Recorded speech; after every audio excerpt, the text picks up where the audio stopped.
Engkau Tuhan yang perkasa,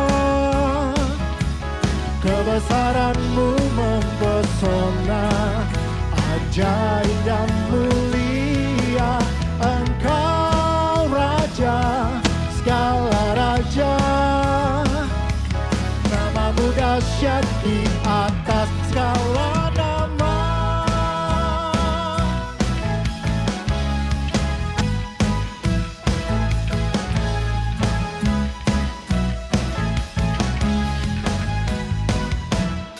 Langit adalah tahta-Mu Tuhan, dalam kemuliaan bumi tumpuan kaki-Mu sungguh mengagumkan. Ombak dan lautan menderu bernyanyi bagi-Mu, mari semua yang bernafas sujud dan menyembah. Nama-Mu besar,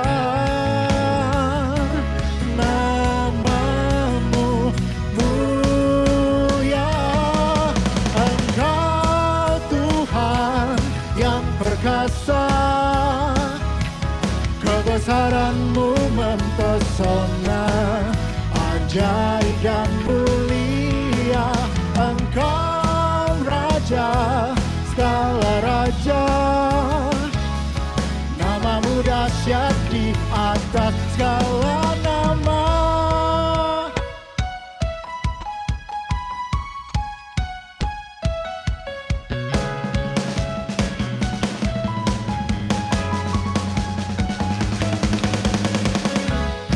Nama-Mu dahsyat Tuhan, nama-Mu mulia. Engkau Raja di atas raja. Hey!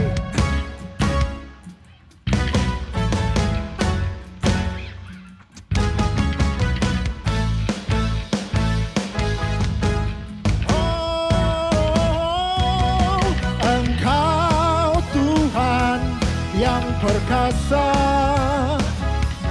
kebesaran-Mu mempesona, ajaib dan mulia.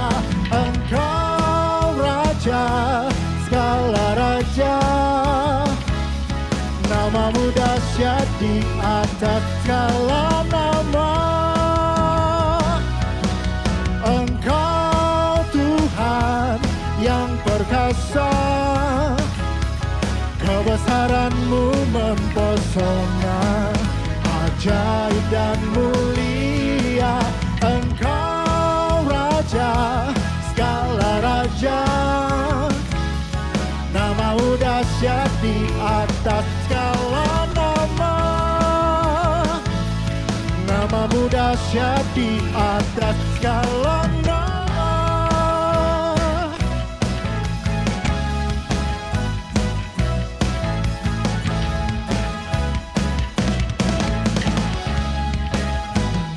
Terpujilah Engkau Tuhan, Allah yang berkuasa, Allah yang berdaulat.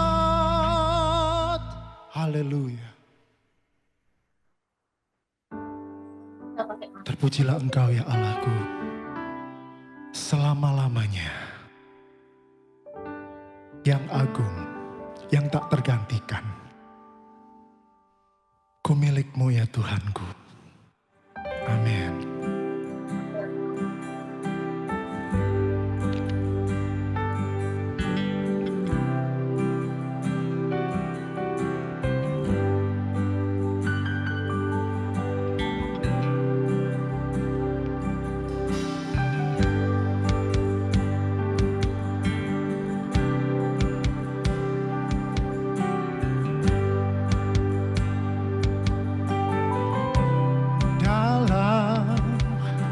Kesesakanku, Kau beri kedamaian-Mu. Dalam keraguan ku temukan wajah-Mu.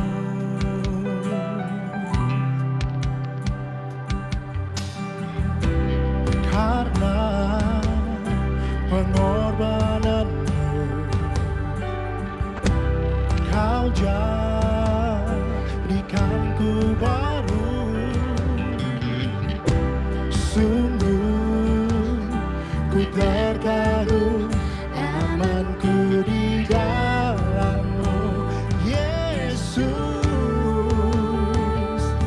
Kau membuatku sesuai rencana-Mu. Kau memegang setiap musim hidupku. Ku serahkan semua kekhawatiranku. Ku milik-Mu. Karena pengorbanan-Mu. Karena pengorbanan-Mu. Kau jadikanku baru. Sungguh ku terkagum, amanku di dalam-Mu, Yesus. Kau membuatku sesuai rencana-Mu. Kau memegang setiap musim hidupku. Ku serahkan semua kekhawatiranku. Ku milik-Mu.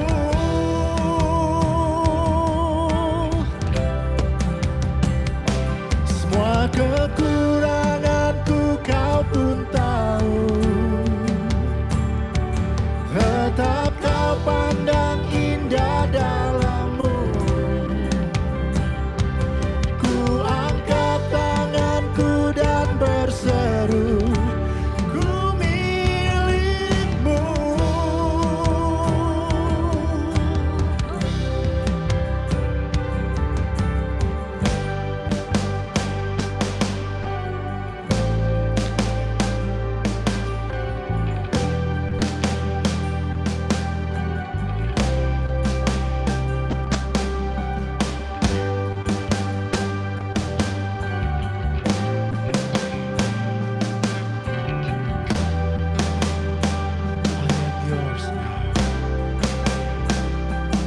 I am yours now forever.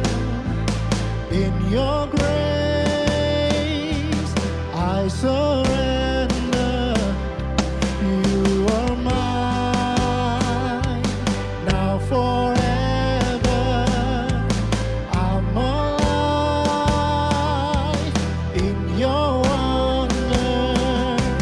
I am yours now forever.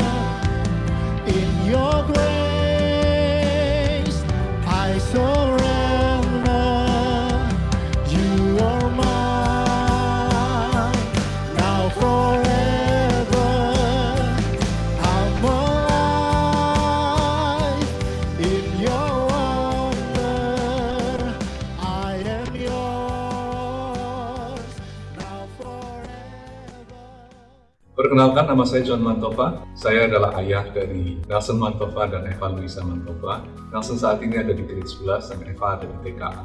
Mereka telah dididik di MDC sejak playgroup. MDC telah sangat meringankan peran orang tua dalam mendidik anak-anak. Selama transisi offline ke online, MDC telah melaksanakannya dengan sangat baik. Anak-anak diperhatikan dan ditolong. Menurut kami, MDC adalah sekolah yang sangat stabil dan bagus. Terima kasih telah mendidik anak-anak kami. Kami sangat menghargainya. Tuhan Yesus memberkati. Shalom, nama saya Maya. Saya orang tua dari Venus kelas 6, Tera kelas 3 SD Kristen Masa Depan Cerah, dan Mars Playgroup 2 di Benih Kasih.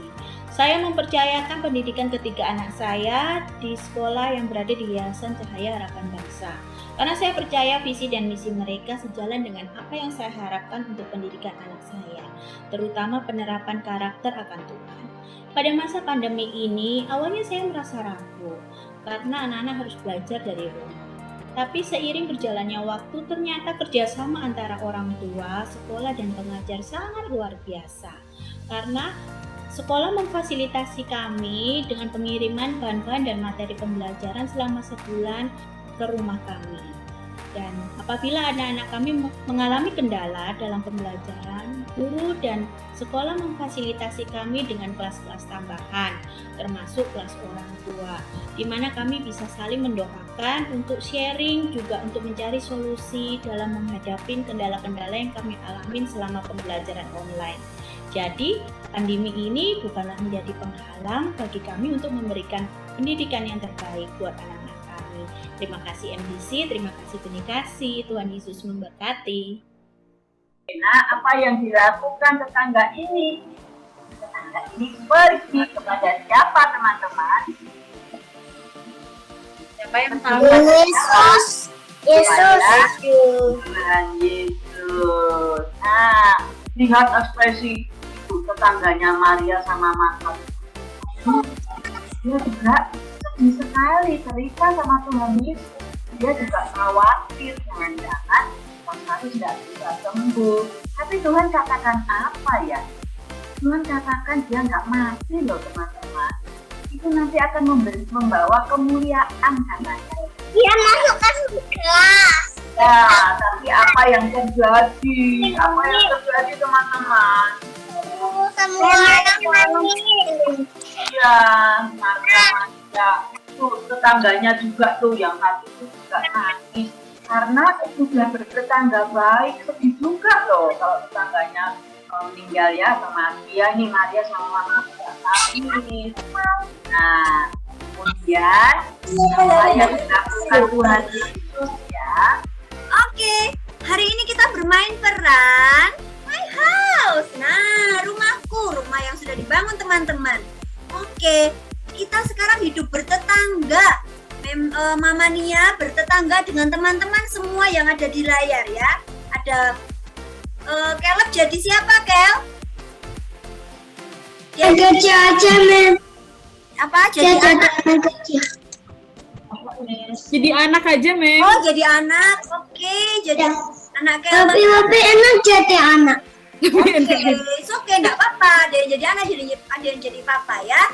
Kalau biasanya teman-teman di sekolah main dramatic play pakai kostum, kalau jadi papa pakai kostum papanya sungguhan ya, Mem, sepatu papa juga. Oke, yuk kita mau mulai ya. Wow, di sebuah tempat yang sangat damai. Wow, di sana ada rumah-rumah yang berjajar. Karena waktu masih malam, semua yang tinggal di dalam rumah tidur terlelap. Yuk semuanya tidur, tidur, tidur, sleeping now. Tidurnya di dalam rumah atau di luar ya? Tidurnya di mana, Teh? Nah, Dalam. I am going.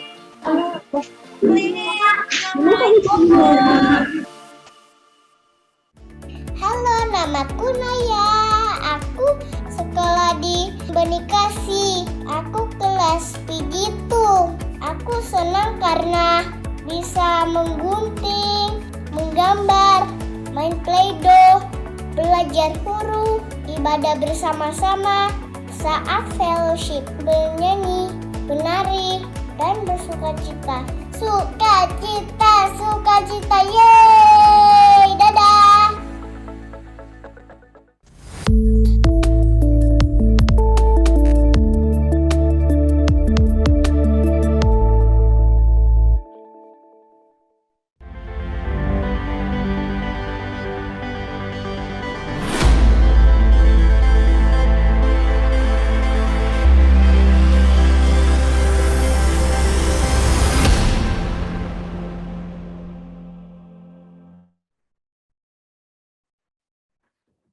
Selamat sore, Shalom Bapak Ibu Saudara yang dikasihi oleh Tuhan.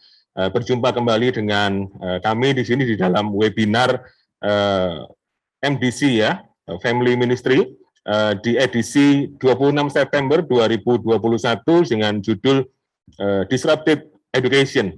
Ya, Bapak Ibu, saya menyapa terlebih dahulu kepada para orang tua dari Sekolah Masa Depan Cerah dan KBTK Benikasi gitu ya. Kemudian juga teman-teman yang sudah terbiasa untuk bergabung bersama-sama dengan kami di dalam webinar ini dari Surabaya, sekitarnya dan juga dari daerah-daerah lain di tanah air.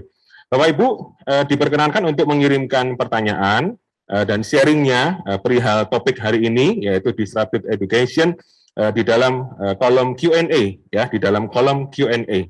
Baik Bapak Ibu, sebelum kita memulai acara kita atau webinar kita pada sore hari ini, saya persilahkan kepada Pastor Handono untuk memulainya di dalam doa. Silahkan Pastor.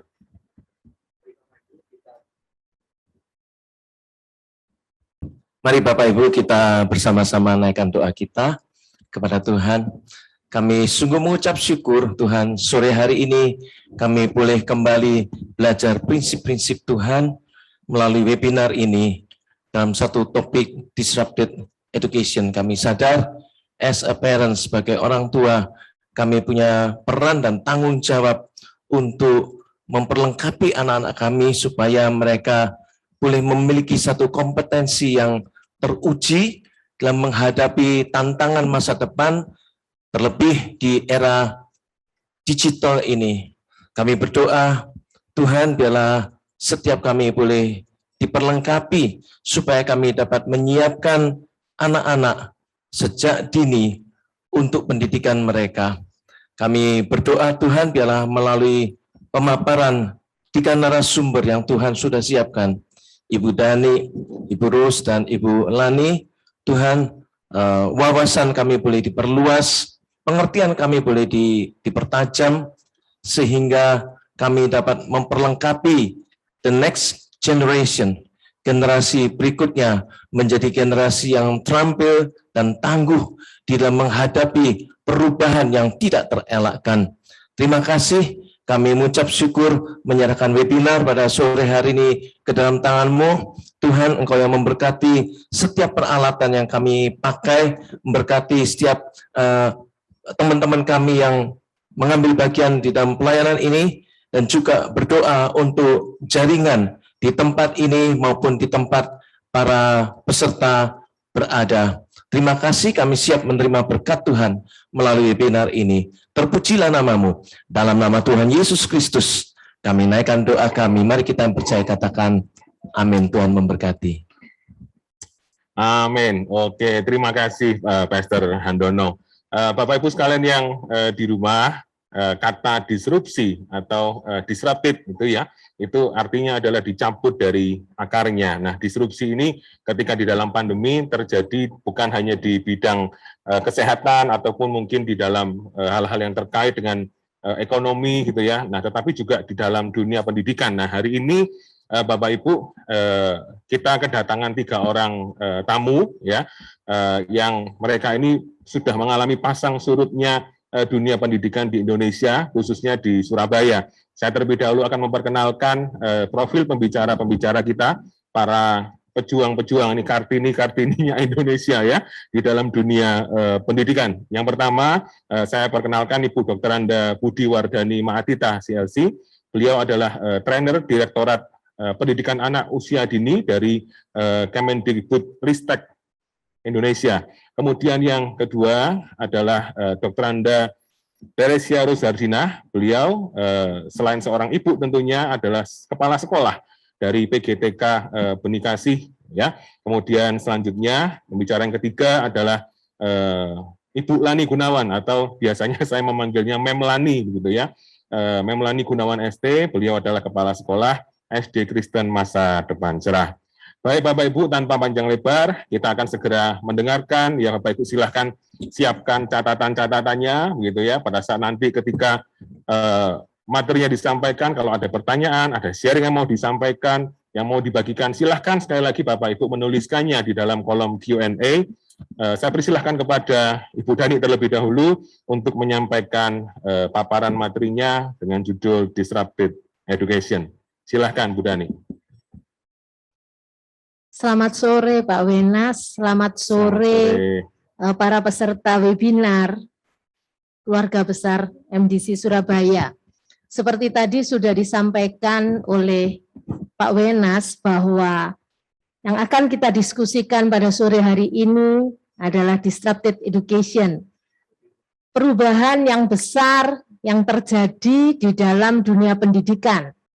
Jadi kalau kita lihat hari-hari ini, khususnya 1,5 tahun terakhir, setiap kita tentunya mengalami perubahan besar-besaran di dunia pendidikan.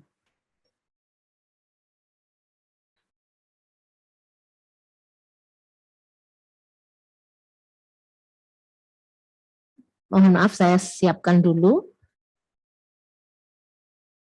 Ya, saya percaya bahwa kita semua, para orang tua, guru, mengalami hal ini.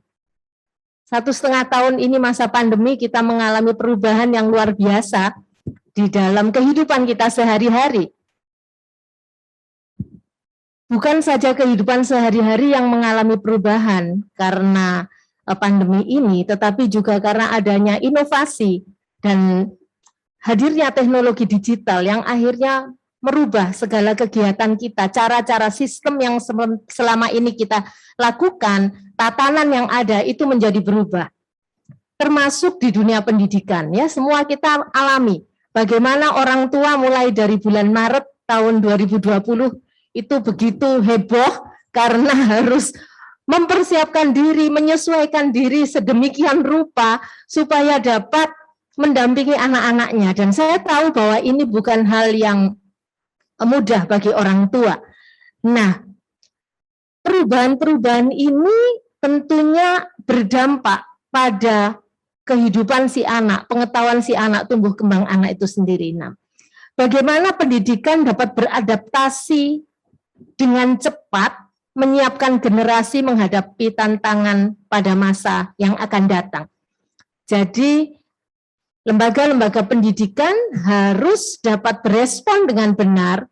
Bukan hanya itu, tetapi juga keluarga-keluarga, orang tua perlu belajar dengan cepat sehingga dapat memberikan respon yang benar di dalam pendidikan anak-anak mereka pada masa ini dan masa yang akan datang. Abad 21 dengan industri 4.0 itu mengalami banyak perubahan. Saya langsung saja bahwa saat ini kita mengalami adanya hal-hal yang otomatis gitu ya, semua automation. Pergantian tenaga manusia dengan tenaga mesin secara otomatis. Sudah banyak kita temukan bahwa teller-teller di bank juga sudah berkurang. Lalu connection,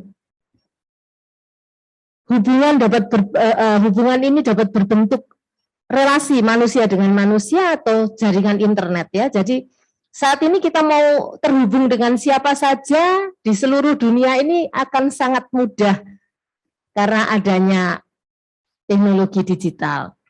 Ada sistem cloud computing, lalu ada sistem IoT, segala sesuatunya itu internet.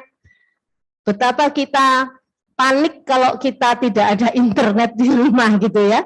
Jadi sekarang semua rumah rasanya sudah harus punya fasilitas internet. Kalau dulu hanya keluarga-keluarga tertentu yang memiliki fasilitas wifi di rumah, tetapi sekarang ini rasanya kalau setiap rumah yang ada anaknya, pasti mereka memiliki fasilitas itu dan akhirnya menjadi sebuah fasilitas yang umum gitu ya, yang bukan lagi sesuatu yang istimewa.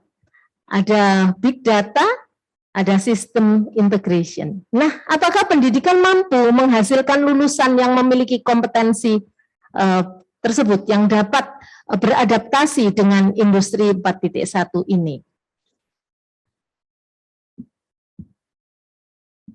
Pendidikan abad 21 ini kalau kita lihat bisa diakses siapa saja, di mana saja mereka berada, kapan saja bisa belajar. Kalau zaman dulu iklan ini adalah iklannya minuman gitu ya, tetapi sekarang ini untuk pendidikan siapa saja, di mana saja, kapan saja bisa belajar.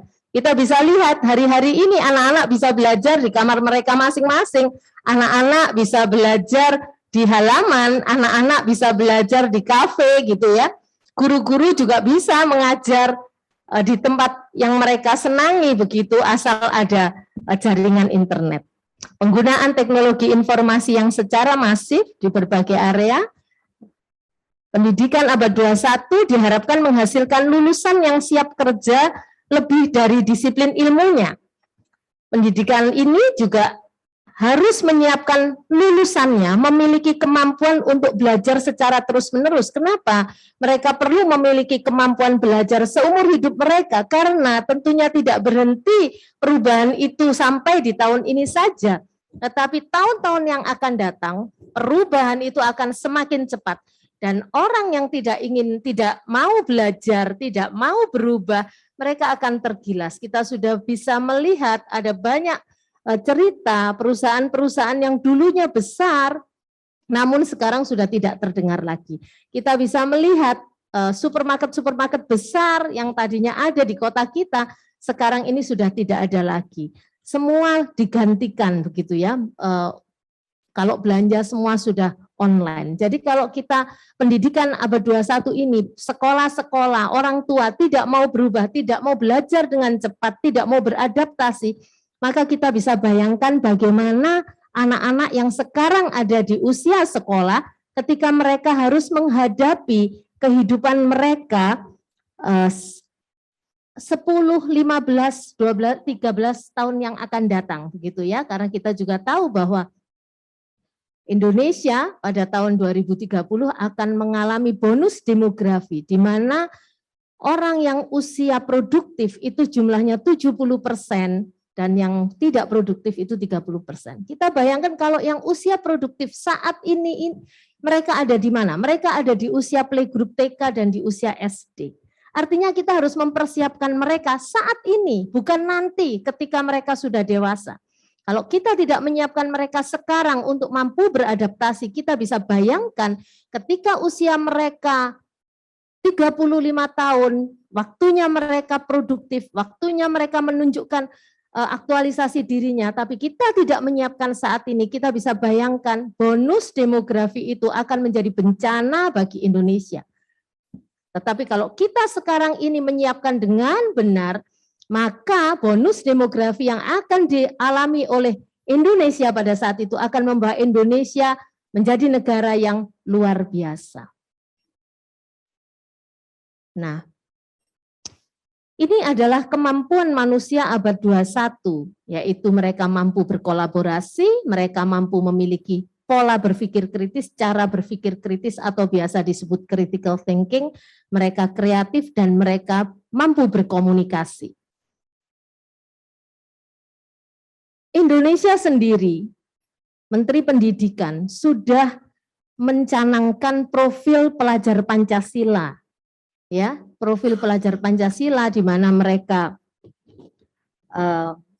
memiliki karakter, mereka memiliki kemampuan literasi dan numerasi, mereka juga memiliki kemandirian, mampu bergotong royong, kreatif dan memiliki pola berpikir kritis. Jadi sejalan dengan kebutuhan kebutuhan kompetensi manusia di abad 21. Sehingga Bapak Ibu sekalian, kalau kita lihat kita sebagai orang tua, kita perlu menyadari hal ini. Karena pemerintah juga sudah mencanangkan hal ini. Sehingga ketika kita tidak mengikuti perkembangan dunia pendidikan, kita tidak mengikuti metode-metode yang baru, kita masih memikirkan hal-hal yang lama, kita masih mikir bahwa oh ntar yang dulu tuh lebih enak, cara-cara yang lama lebih enak, kita tidak akan bisa menyiapkan mereka menjadi anak-anak yang handal. Lalu siapa yang harus berperan? Apakah hanya sekolah? Kalau masa-masa yang lalu, sebelum masa pandemi, orang tua dengan mudah menitipkan anaknya ke sekolah, membayar uang sekolah, dan memilih sekolah yang termahal, sekolah yang bergengsi, setelah itu ditinggal pergi untuk bekerja, dan tinggal menerima hasilnya, guru dan sekolah yang berusaha dengan luar biasa. Jadi kita bisa bayangkan kalau kita memilih sekolah yang salah, yang tidak tahu apa yang akan terjadi, menyiapkan anak-anak untuk masa depan, nah anak-anak kita juga tidak memiliki kompetensi yang dibutuhkan pada saat itu. Orang tua saat ini memiliki peran yang sangat penting. Semua harus siap menghadapi perubahan. Bukan saja anak, tetapi bagaimana peran orang tua. Orang tua tidak boleh lagi memiliki pikiran terserah sekolah, tetapi orang tua harus benar-benar mengawal anaknya, mendampingi anaknya. Karena tidak semua sekolah seperti saya tadi katakan mampu memahami apa sebetulnya yang diperlukan. Seringkali banyak sekolah masih berpikir bahwa yang penting lulus ujian gitu ya, yang penting akademisnya bagus, tetapi tidak memperhatikan kebutuhan atau kompetensi yang lain di dalam diri seorang murid. Kecerdasan emosi misalnya, kecerdasan bahasa, bahkan kecerdasan fisik yang perlu disiapkan. Jadi hanya sekolah yang tahu persis ancaman dan tantangan masa depan yang berusaha melihat disrupted ini sebagai peluang, bukan sebagai ancaman saja. Orang tua juga harus terlibat dalam pendidikan anak mereka. Peran sebagai pendidik yang utama dan pertama benar-benar harus dihidupi oleh setiap orang tua. Karena kita tahu bersama-sama bahwa sekarang ini semua rumah adalah sekolah dan setiap orang tua adalah guru gitu ya. Nah, sebenarnya Bapak Ibu sekalian, sekaranglah kesempatan besar bagi orang tua untuk menanamkan nilai kehidupan bagi anak-anaknya sebagai warisan yang kekal bagi anak-anak mereka. Jadi jangan sampai ketika orang tua menjadi tua, anak-anak itu melihat bahwa dirinya tidak dibekali dengan benar oleh orang tua mereka. Jadi jangan asal sekolah, jangan asal untuk gengsi, memilih sekolah yang fasilitasnya bagus. Dan saat ini fasilitas bagus berupa gedung juga nanti one day bakal akan tidak diperlukan, tetapi justru bagaimana sarana-sarana infrastruktural yang berbeda itu yang akan dibutuhkan oleh anak-anak.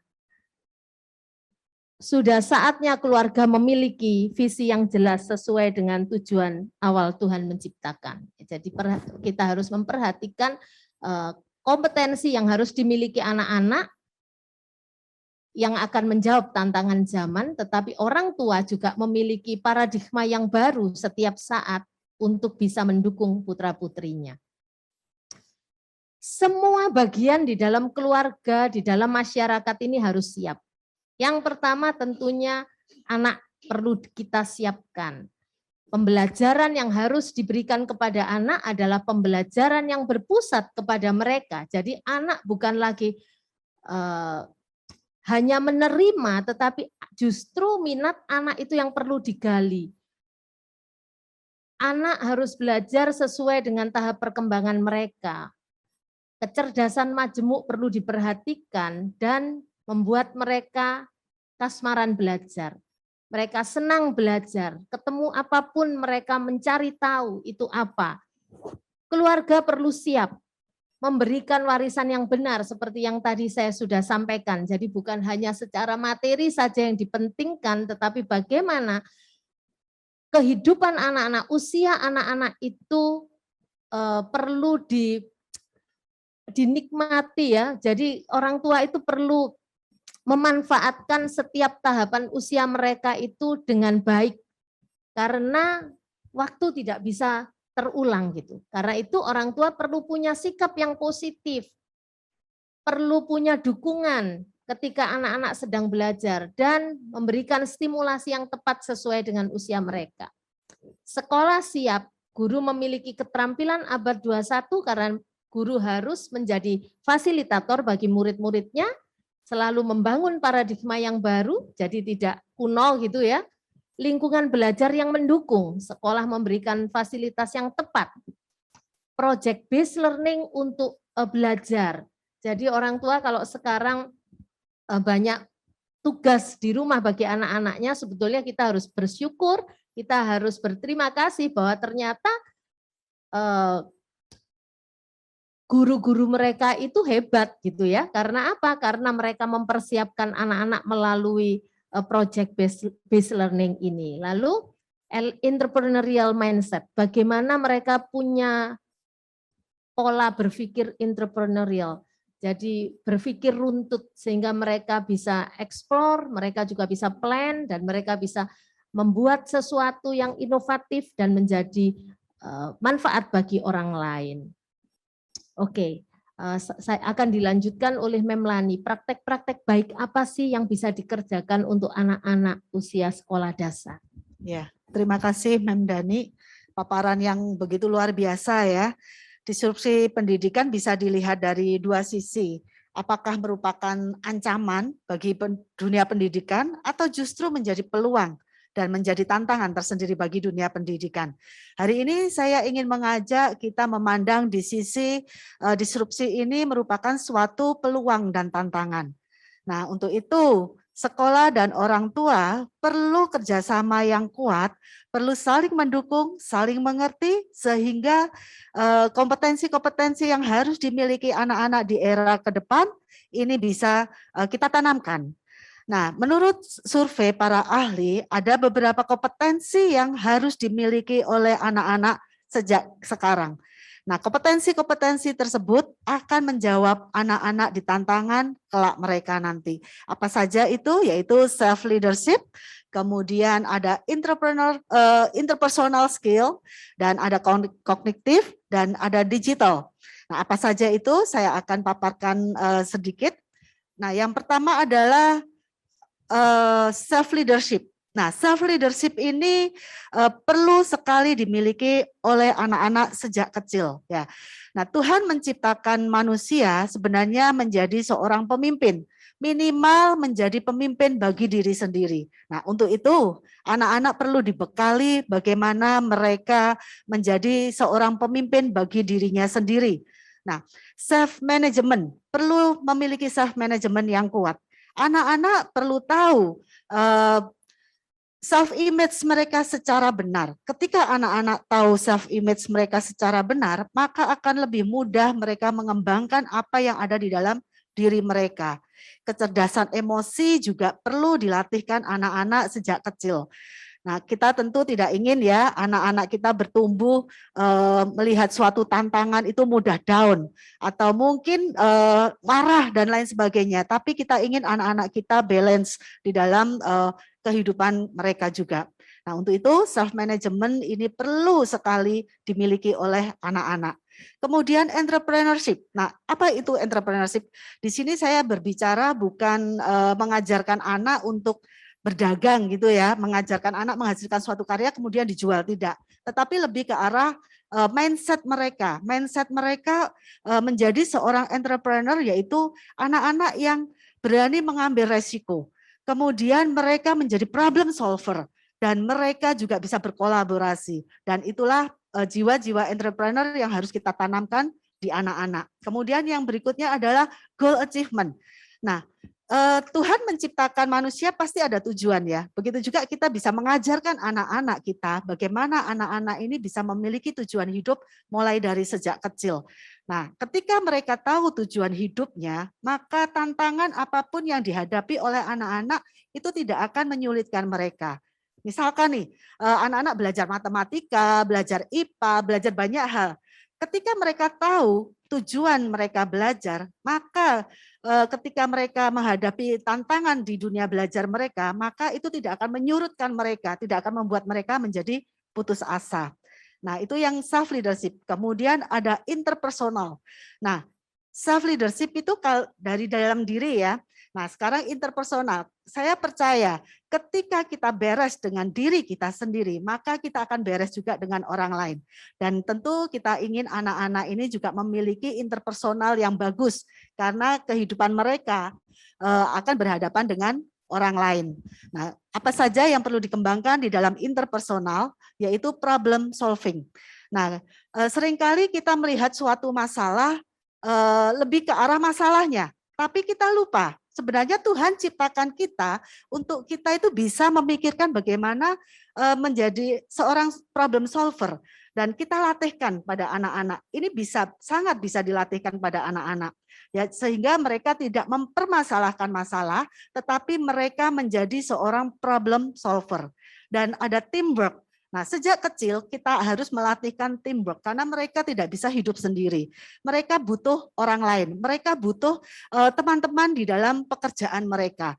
Nah, ketika di dalam teamwork ini kita bisa melatihkan mereka berbagai macam aspek, seperti mereka harus berinisiatif ketika melihat teamworknya ini lagi kesusahan nih.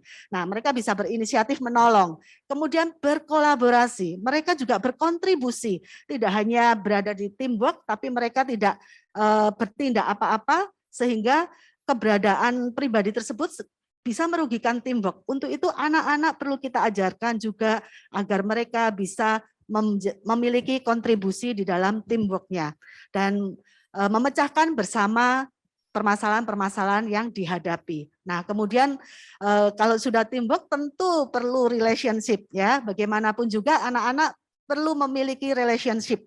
Nah, relationship itu seperti kerendahan hati, empati ketika dia menyampaikan pendapatnya di dalam teamwork atau kepada orang lain. Nah, bagaimana cara menyampaikan pendapatnya? Apakah cara yang disampaikan ini membuat teman yang lain ini jadi down atau bagaimana? Nah, itulah diperlukan relationship yang baik dan itu bisa kita tanamkan. Berikutnya kognitif. Nah, di sini saya berbicara bukan pandai di matematika, pandai berbahasa, pandai di segi pelajaran ya, tetapi lebih cenderung kepada kemampuan berpikir. Nah, anak-anak perlu dibekali bagaimana mereka memiliki kemampuan berpikir secara kritis. Oke. Ya, mohon maaf ya. Ya, mereka perlu dibekali dengan cara berpikir kritis sehingga ketika ada masalah mereka bisa menyelesaikan dengan benar dan cara-cara bekerja yang efektif. Ya, mereka perlu dibekali sejak kecil bagaimana mereka bekerja secara efektif. Apakah mereka bekerja dengan timetable-nya mereka, manajemen waktu dan tidak menunda pekerjaan dan itu bisa kita latihkan sejak dini. Kemudian flexibility. Nah, flexibility ini anak-anak perlu memiliki pola pikir yang tidak kaku, tidak rigid ya. Jadi ketika ada suatu perubahan, anak-anak ini mampu menganalisa dan analisa itu akan menjawab berbagai macam tantangan sehingga mereka tidak memakai cara-cara yang lama dan mereka bisa berubah secara pola pikirnya. Dan yang paling penting juga adalah communication. Bagaimana kemampuan berpikir sebelum berkomunikasi, bersosialisasi. Apakah pendapatnya ini tepat? Nah, sekarang media sosial ya, tentu kita harus melatihkan anak-anak bagaimana berpendapat yang benar, yang bijak, baik secara lisan maupun dalam bahasa tulisan. Nah, yang berikutnya digital. Nah, anak-anak kita ini tidak bisa lepas dari era digital. Nah, era digital ini perlu kita siapkan, digital ini juga perlu kita siapkan di dalam setiap anak-anak kita. Nah, yang pertama adalah digital fluency. Bagaimana anak-anak lancar di dalam menggunakan digital yang ada. Nah, digital ini dipakai sebagai alat untuk mereka supaya mereka bisa mengembangkan diri. Bukan mereka dikuasai oleh digital, bukan tuan. Ya, digital ini bukan tuannya anak-anak, tapi justru menjadi kendaraan anak-anak untuk mereka bisa mengembangkan diri. Dan tentu kita perlu mengajari anak-anak bagaimana membaca data, ya, data di dalam digital. Nah, literasi digital, sehingga data-data yang didapatkan itu akan bermanfaat bagi kehidupannya, juga bagi kehidupan bermasyarakat kelak. Nah, kemudian yang berikutnya adalah digital learning. Nah, masa-masa seperti ini anak-anak belajar dengan Zoom, ya. Tapi mereka tidak hanya belajar dengan dengan media Zoom aja, tapi mereka juga menggunakan learning management system. Nah, itu yang harus dikuasai oleh anak-anak. Bagaimana anak-anak sejak kecil sudah menggunakan LMS ini secara fasih. Nah, berikutnya juga selain digital learning, mereka juga berkolaborasi. Nah, di kolaborasi ini saya melihat murid-murid saya itu luar biasa ya. Ketika saya berada di breakout room, kemudian saya melihat mereka bisa mengerjakan satu proyek dengan berkolaborasi berbagai macam digital. Nah, satu proyek dikerjakan bersama-sama secara online. Dan itulah dunia anak-anak kita nanti. Ketika mereka nanti bekerja, mereka tidak bisa bekerja onsite, tapi mereka juga bisa bekerja berkolaborasi secara digital, secara teknologi. Dan itu perlu kita ajarkan sejak kecil ya. Nah, kemudian yang berikutnya adalah yang paling penting adalah digital etik. Kalau anak-anak kita cerdas di dalam berdigital, pandai menggunakan digital lancar, tapi kalau tidak dibarengi dengan karakter yang kuat, maka digital tersebut kemampuan digital tersebut justru akan menghancurkan mereka. Seringkali kita mendengar ya, hacker itu bukan orang yang tidak bisa matematika, tidak bisa subjek apapun. Mereka adalah orang-orang yang pandai sekali, tetapi karena mereka tidak memiliki karakter yang benar, dan memiliki prinsip-prinsip kebenaran di dalam kehidupan, maka itu akan merugikan diri sendiri dan merugikan masyarakat. Nah, keempat kompetensi tadi tidak bisa kita sulap ya. Ini merupakan proses dan dimulai tidak dari SD, tidak dimulai dari SMP, SMA atau nanti tunggu besarnya, tapi dimulai dari sejak kecil. Nah, Memros akan menjelaskan bagaimana menyiapkan mulai dari sejak kecil. Terima kasih. Ya, kapan kita menyiapkan anak-anak kita? Seperti ketika kita mau membuat bangunan, Bapak Ibu. Sekuat apa bangunan yang kita inginkan, itu harus sekuat apa pondasi yang kita buat. Seperti anak-anak kita di masa usia dini. Betapa pentingnya mereka. Karena mereka perlu sekali untuk mendapatkan dasar-dasar menjadi kekuatan dan pondasi itu. Semua dasar-dasar perkembangan harus dimaksimalkan melalui bermain dan belajar di usia dini dengan dikemas pasti dengan menyenangkan. Bagaimana kita menyiapkan pendidikan anak usia dini? Mereka ada di masa usia emas, Bapak Ibu. Usia dini, otak mereka berkembang sangat cepat hingga 80%. Oleh karena itu masa yang sangat penting, masa yang sangat krusial. Stimulasi yang tepat sangat diperlukan untuk mengembangkan semua dasar-dasar yang harus mereka punyai. Kecerdasan yang dibutuhkan, kematangan emosi, kemampuan berbahasa, berkomunikasi, kecerdasan gerak, musikal, seni rupa, dan semuanya harus distimulasi melalui aspek perkembangan. Apa saja aspek perkembangan itu? Ada 6, itu nilai agama moral, itu yang paling istilahnya juga paling penting ya Bapak Ibu, saya akan bahas nanti. Ada fisik motorik, kognitif, bahasa, sosial emosional, dan seni. Bapak Ibu, yang terpenting yang saya katakan tadi, anak usia dini harus mengenal siapa penciptanya. Itu bisa kita berikan kepada mereka pengenalan itu melalui pembelajaran agama atau religion gitu ya, dan karakter. Karakter itu adalah bagian yang sangat penting. Saya percaya pembiasaan-pembiasaan yang kita berikan dengan karakter-karakter yang sudah ada, yang memang kita sudah kemas, kita sudah punyai, terus dilatih sebagai habit. Kalau karakter itu sudah menjadi habit, semua perkembangan pasti akan maksimal. Saya jamin itu Bapak Ibu. Contoh anak menjadi percaya diri, dia berani mencoba. Ketika dia berani mencoba, dia akan tahu. Akhirnya dia belajar sesuatu. Baik keberhasilan atau kegagalan. Anak-anak kita boleh kok mengalami hal itu. Tapi karena sudah percaya diri, dia tidak mudah putus asa ketika harus mencoba lagi.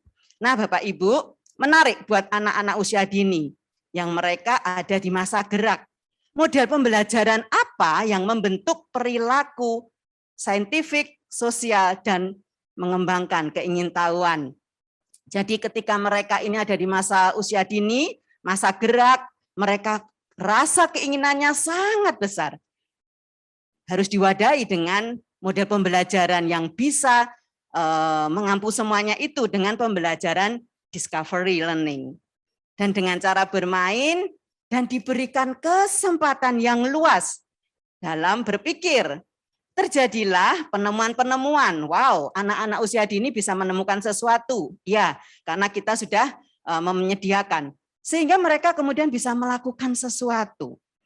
Tahap ketika mereka distimulasi, itu mereka bisa membaca gambar, bisa membaca buku, bisa dengan video.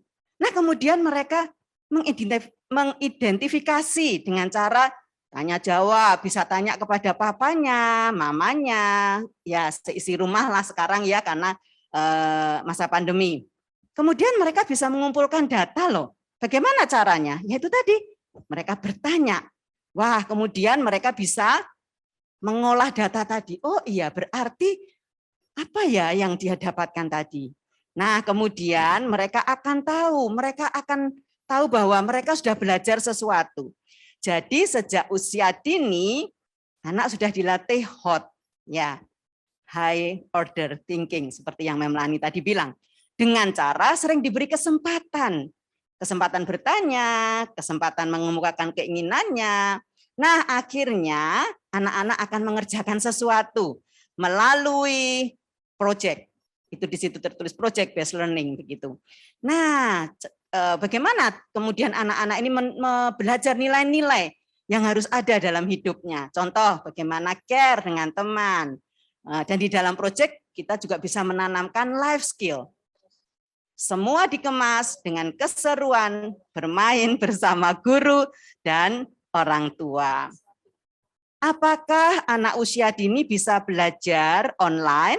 Wah, ini pertanyaan yang orang tua usia dini banyak pertanyakan karena aduh, anak saya masih berlari ke sana ke sini. Apakah anak saya bisa menghadapi laptop dengan beberapa waktu? Nah, Bapak Ibu ingat, anak-anak kita ini adalah generasi alfa, terlahir bersama dengan perkembangan teknologi yang begitu cepat. Sehingga mereka sangat akrab dengan gadget dan cara belajar mereka lebih mudah dengan visual. Pembelajaran online memang akhirnya harus dengan Zoom meeting atau dengan video call. Nah, video-video pembelajaran sekarang dikemas untuk menarik anak-anak. Juga learning management system itu yang diusahakan untuk mempermudah anak-anak belajar. Tadi Memdani bilang orang tua harus siap bekerja sama dengan sekolah. Dan ini penting, sekolah mengadakan acara-acara bagaimana caranya untuk supaya ada hubungan dengan orang tua, jadi ada parenting class mungkin gitu. Kemudian anak-anak usia dini ini tidak bisa lepas dari peran orang tua karena harus pendampingan untuk anak usia dini. Itu harus dilakukan benar-benar ada hubungan seperti yang tadi Memdani bilang. Orang tua sekarang menjadi guru begitu. Nah, ada acara-acara yang mungkin bisa dikemas untuk anak-anak usia dini merasakan ada sosialisasi tidak hanya kelompoknya, tetapi banyak ternyata teman-temannya, misalnya di dalam student fellowship. Dan yang terakhir, karena kondisi seperti ini, betapa baiknya kalau hubungan antara orang tua dan sekolah dipererat lagi, supaya semuanya bisa berjalan, bersinergi. Perlu ada parents prayer, itu yang menjadi kekuatan orang tua dan sekolah bisa berjalan bersama-sama. Itu yang bisa saya sampaikan, bagaimana anak usia dini tetap harus mendapatkan porsi pendidikan sekarang ini. Terima kasih. Baik, ya luar biasa sekali. Terima kasih untuk paparannya ya. Saya mendengarkan dengan cukup komprehensif ya penjelasannya dari para mem sekalian tadi. Sebelum kita masuk ke dalam tanya jawab Bapak Ibu kepada sesi favorit kita gitu ya. Nah, ini ada satu informasi dari sekolah MDC yang akan disampaikan. Silahkan teman-teman. Shalom Bapak Ibu, saya Lani Gunawan, Kepala Sekolah dari SD Kristen Masa Depan Cerah, Surabaya. Tak kenal maka tak sayang. Untuk itu saya ingin mengajak Bapak Ibu mengenal SD Kristen Masa Depan Cerah melalui serangkaian acara Road to Open House. Saya mengundang Bapak Ibu untuk dapat hadir dalam virtual Open Day kami pada tanggal 3 September. Bapak Ibu juga dapat mengajak putra-putri Bapak Ibu untuk bergabung di dalam kelas-kelas pembelajaran online yang ada di SDMDC pada tanggal 25, 27, 28, dan 29 September. Saya juga mengundang Bapak Ibu untuk dapat menghadiri virtual open house pada tanggal 2 Oktober. Bapak Ibu bisa melihat gambaran yang sudah sekolah MDC kerjakan dari playgroup sampai SMA.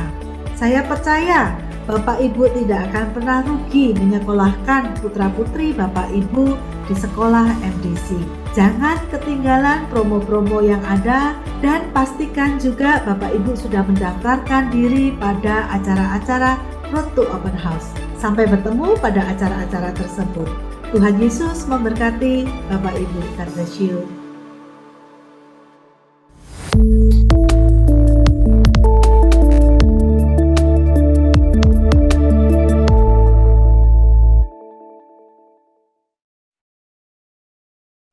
Baik, ya terima kasih.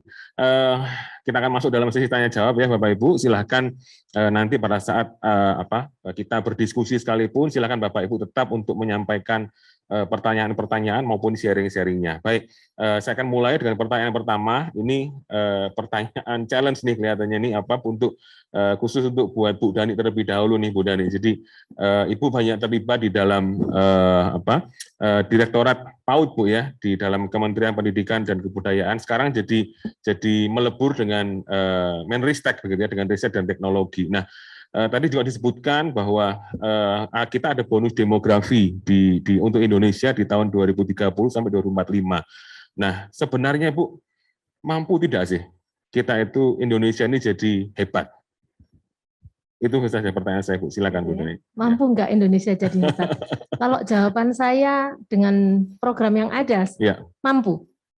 Indonesia mampu hebat. Optimis ya Bu? Optimis. Puji Tuhan. Nah, tinggal, ini mampu jadi hebat, tapi tidak bisa dikerjakan sendiri Pak Wenas.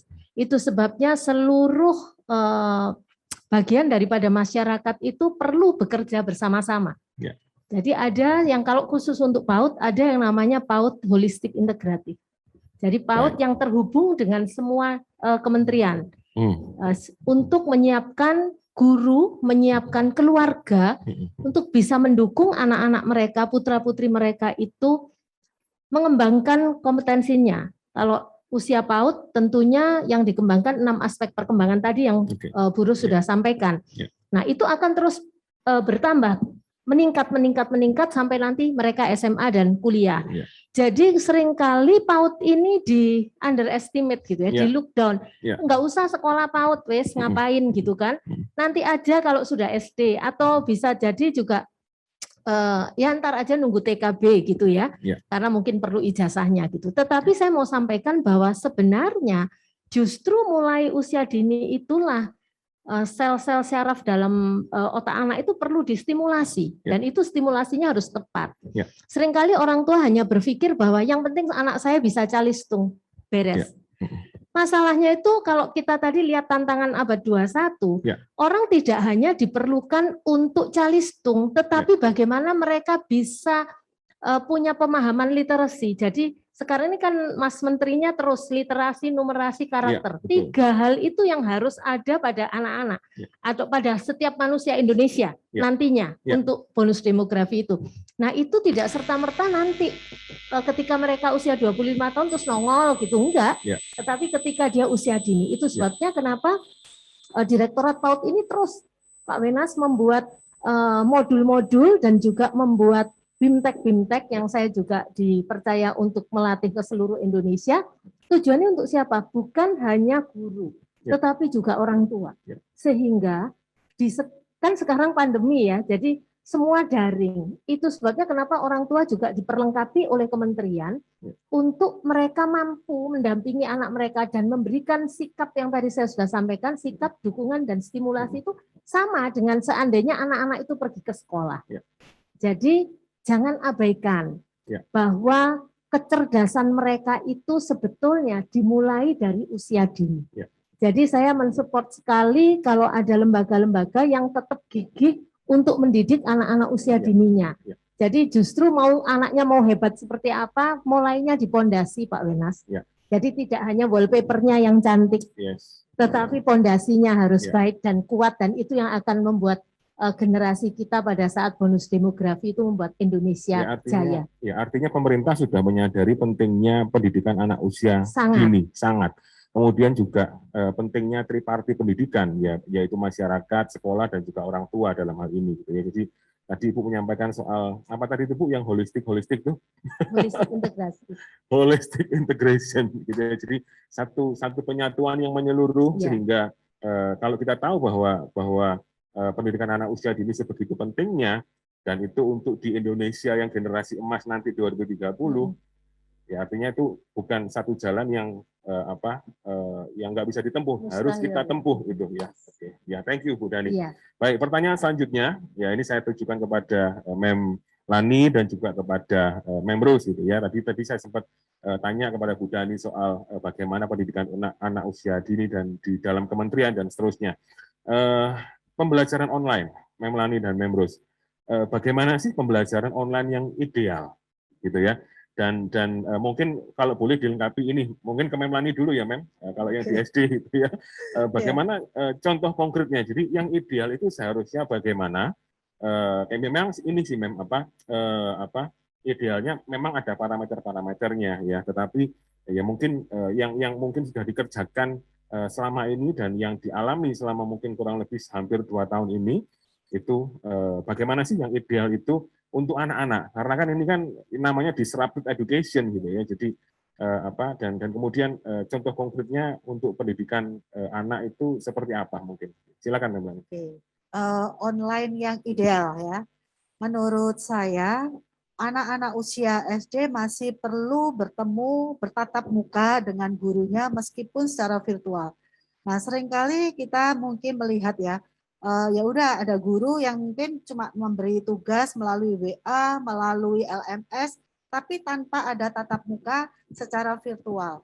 Nah, ketika anak-anak dianggap sudah mandiri di dalam mengerjakan LMS, bagi saya itu belum ideal. Nah, yang ideal ya tentu ada tatap muka meskipun secara virtual.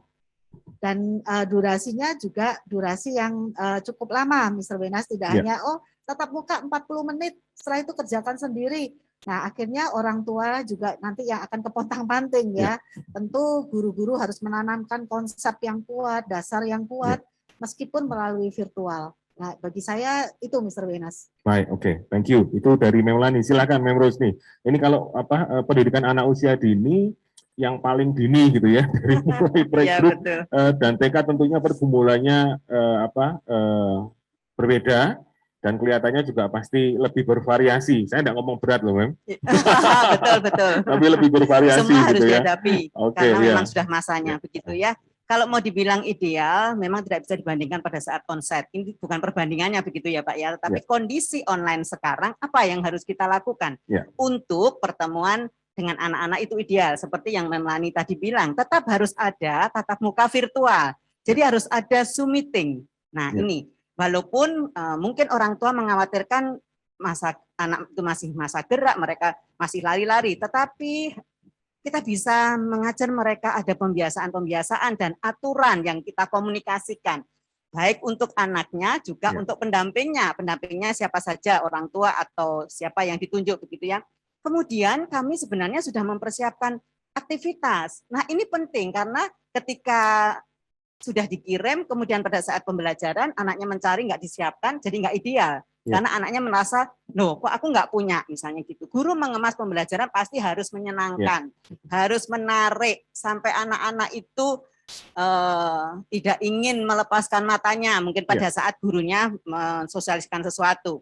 Kemudian ada waktu anak-anak bersosialisasi, saling menyapa, menciptakan suasana sukacita begitu Pak, dengan yel-yel penyemangat. Wah kalau guru-guru TK memang harus begitu, jadi anaknya itu rentang hanya tiga kali usianya begitu ya, rentang konsentrasinya. Jadi harus ada jeda-jeda di mana anak-anak itu mengalami sesuatu yang menarik gitu. Nah, ada gerakan-gerakan. Nah, Bapak Ibu, gerakan-gerakan ini penting.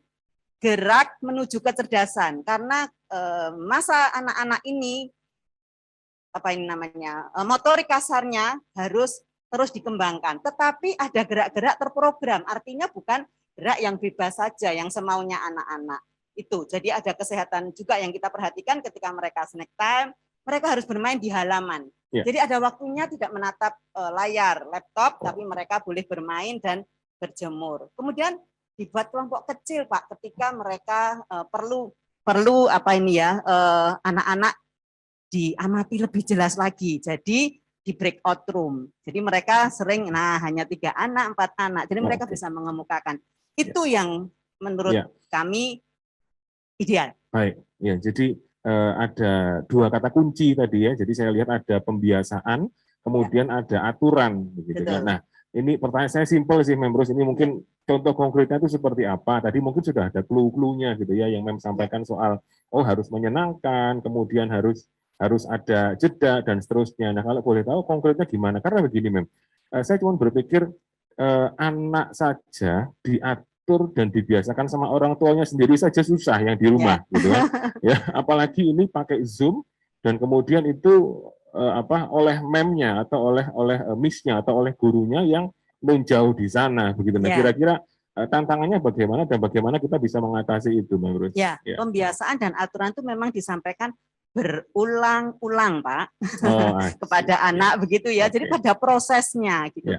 Ketika ada aturan, teman-teman, ketika kita sudah mulai, teman-teman mulai duduk, kalau Mem berbicara, teman-teman minta maaf ya, akan di-unmute, gitu, akan di-mute. Nanti pada saat teman-teman menjawab, boleh unmute sendiri. Itu kalau anak TKA sudah bisa mengoperasikan semua, Pak.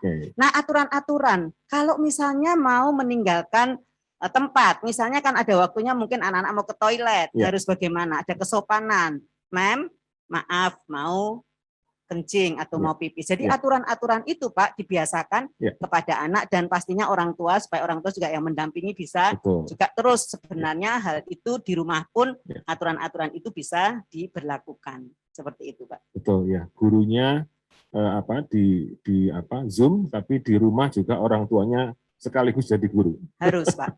Oke, pertanyaan selanjutnya ini untuk Mem Lani, atau nanti mungkin bila bisa dilengkapi dengan oleh Bu Dani.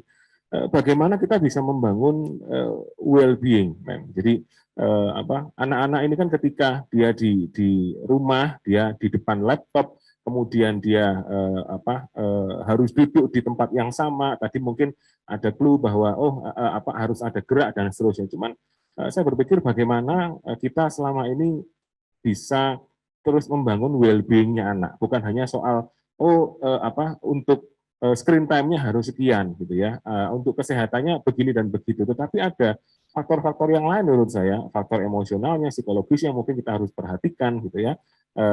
Nah, ini soal ini bagaimana kita mengelolanya gitu ya. Silakan mungkin mau Melani dulu. Silakan. Oke. Kalau menurut pengalaman saya di SD, kami kan memakai Zoom itu juga dari pagi sampai siang ya.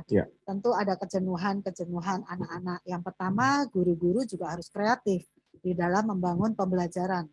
Kemudian berikutnya juga ada masa-masa istirahat. Nah, pada saat istirahat itu guru-guru mengajak anak-anak untuk keluar, berjemur, ayo berjemur, stretching, dan lain sebagainya. Tapi saya juga melihat anak-anak ini ketika ada istirahat 30 menit untuk tidak melihat virtualnya itu, mereka kadang nggak mau meninggalkan laptopnya. Kenapa? Karena mereka mau ngobrol dengan temannya, dan guru-guru juga nggak mungkin memaksa. Nggak boleh. Nah, kenapa? Karena itu membangun sosialisasi mereka. Dan ternyata itu membuat anak-anak jadi lebih bahagia ketika mereka harus belajar online, bisa ngobrol dengan teman, kadang guru-guru juga, mereka juga ngobrol dengan gurunya, dan lain sebagainya.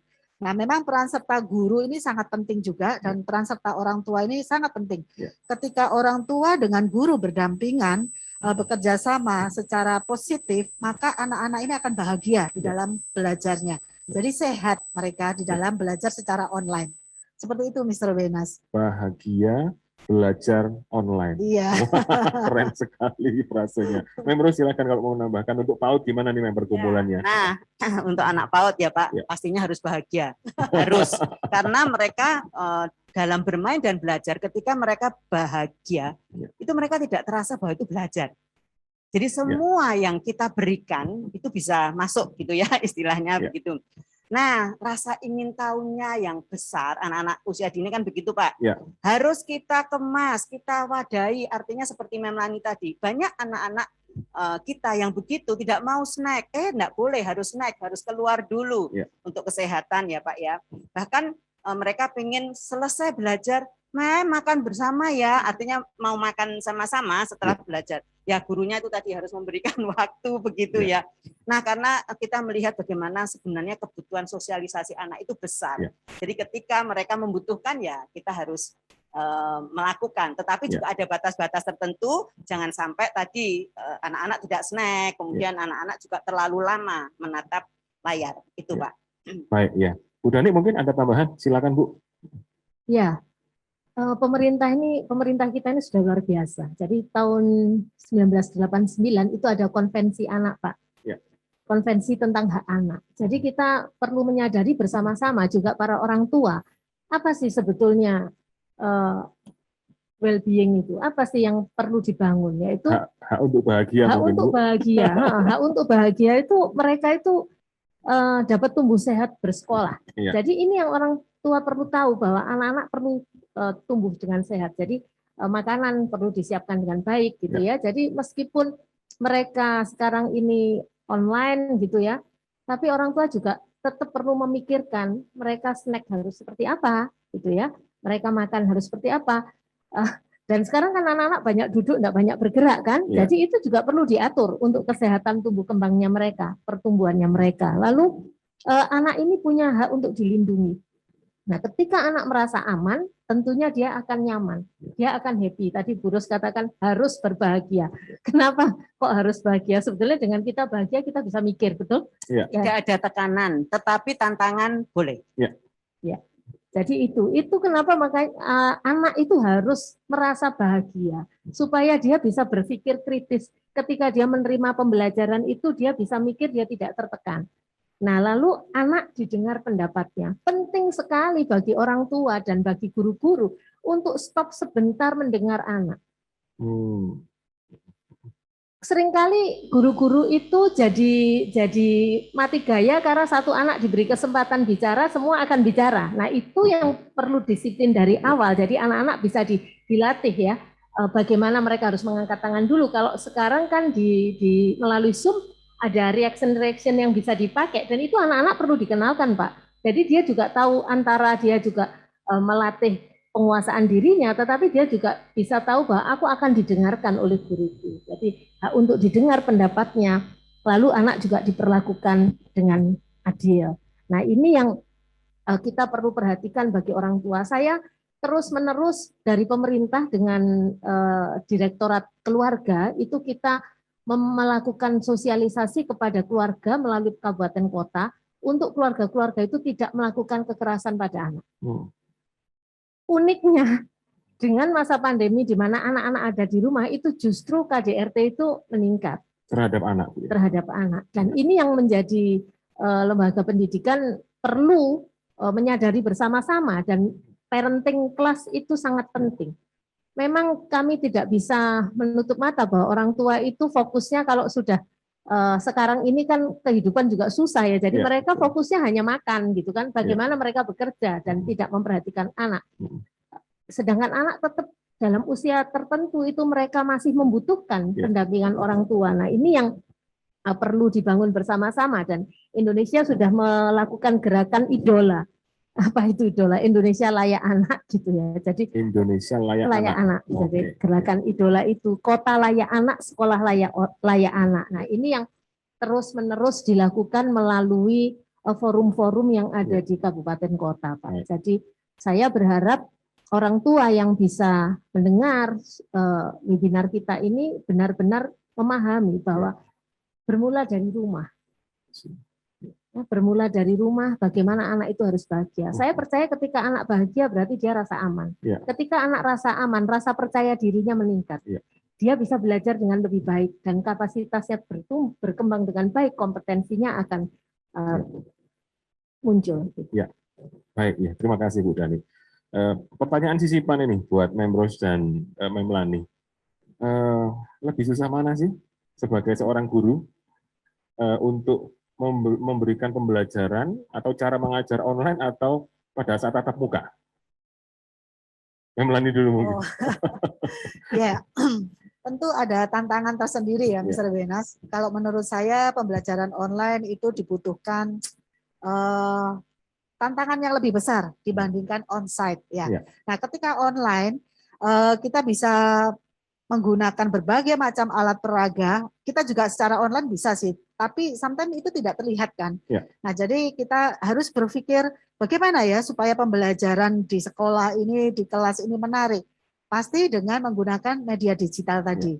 Nah, saya percaya ketika kita tidak kaku, tidak rigid seperti yang dikatakan Mem Dani, tidak pakai pola lama, sebenarnya pembelajaran online ini memang lebih sulit. Tetapi itu bukan ancaman, bukan kesulitan, satu-satunya kesulitan, dan itu bisa diatasi. Dan saya percaya guru-guru muda itu larinya cepat juga ya, mudah sekali untuk mereka belajar. Mereka tidak gaptek teknologi, itu yang paling penting. Nah, sehingga tidak gaptek teknologi ini, jadi anak-anak ini bisa pembelajaran bisa berjalan dengan menyenangkan juga, bisa berjalan dengan lebih lancar ya, seperti itu. Mewus, silakan. Ya, masing-masing memang punya tantangan, Pak. Kalau dulu, kalau anak usia dini kan mereka sosialisasinya katanya orang tua pengennya itu, jadi kita bisa memeluk mereka pada saat menangis dan sebagainya. Dan sekarang peran itu harus digantikan oleh orang tua. Tantangannya seperti itu. Jadi apapun yang kita ajarkan, guru harus lebih kreatif. Guru harus lebih mengusahakan sesuatu bagaimana anak-anak itu bisa menangkap secara virtual itu tadi, begitu ya. Jadi ya akhirnya guru-gurunya jadi artis, Pak. Kita bisa melakukan apa saja melalui video karena anak-anak usia dini secara virtual mereka akan menangkap. Jadi guru-gurunya harus mengupayakan pembelajaran itu dibentuk dengan video. Ya, kita menggunakan itu sih Pak, dan secara profesional kita membuat dan luar biasa itu bisa menjadi alat bagaimana mereka itu bisa distimulasi dengan acara-acara itu. Tantangannya kalau mau dibilang bagaimana ya sama. Di onsite ada tantangan sendiri, di online ada. Tapi memang untuk waktu banyak online ya guru-gurunya. Tadi Pak kalau murid saya di Zoom begitu kelihatan konsentrasinya misalnya ya ada sesuatu atau ini.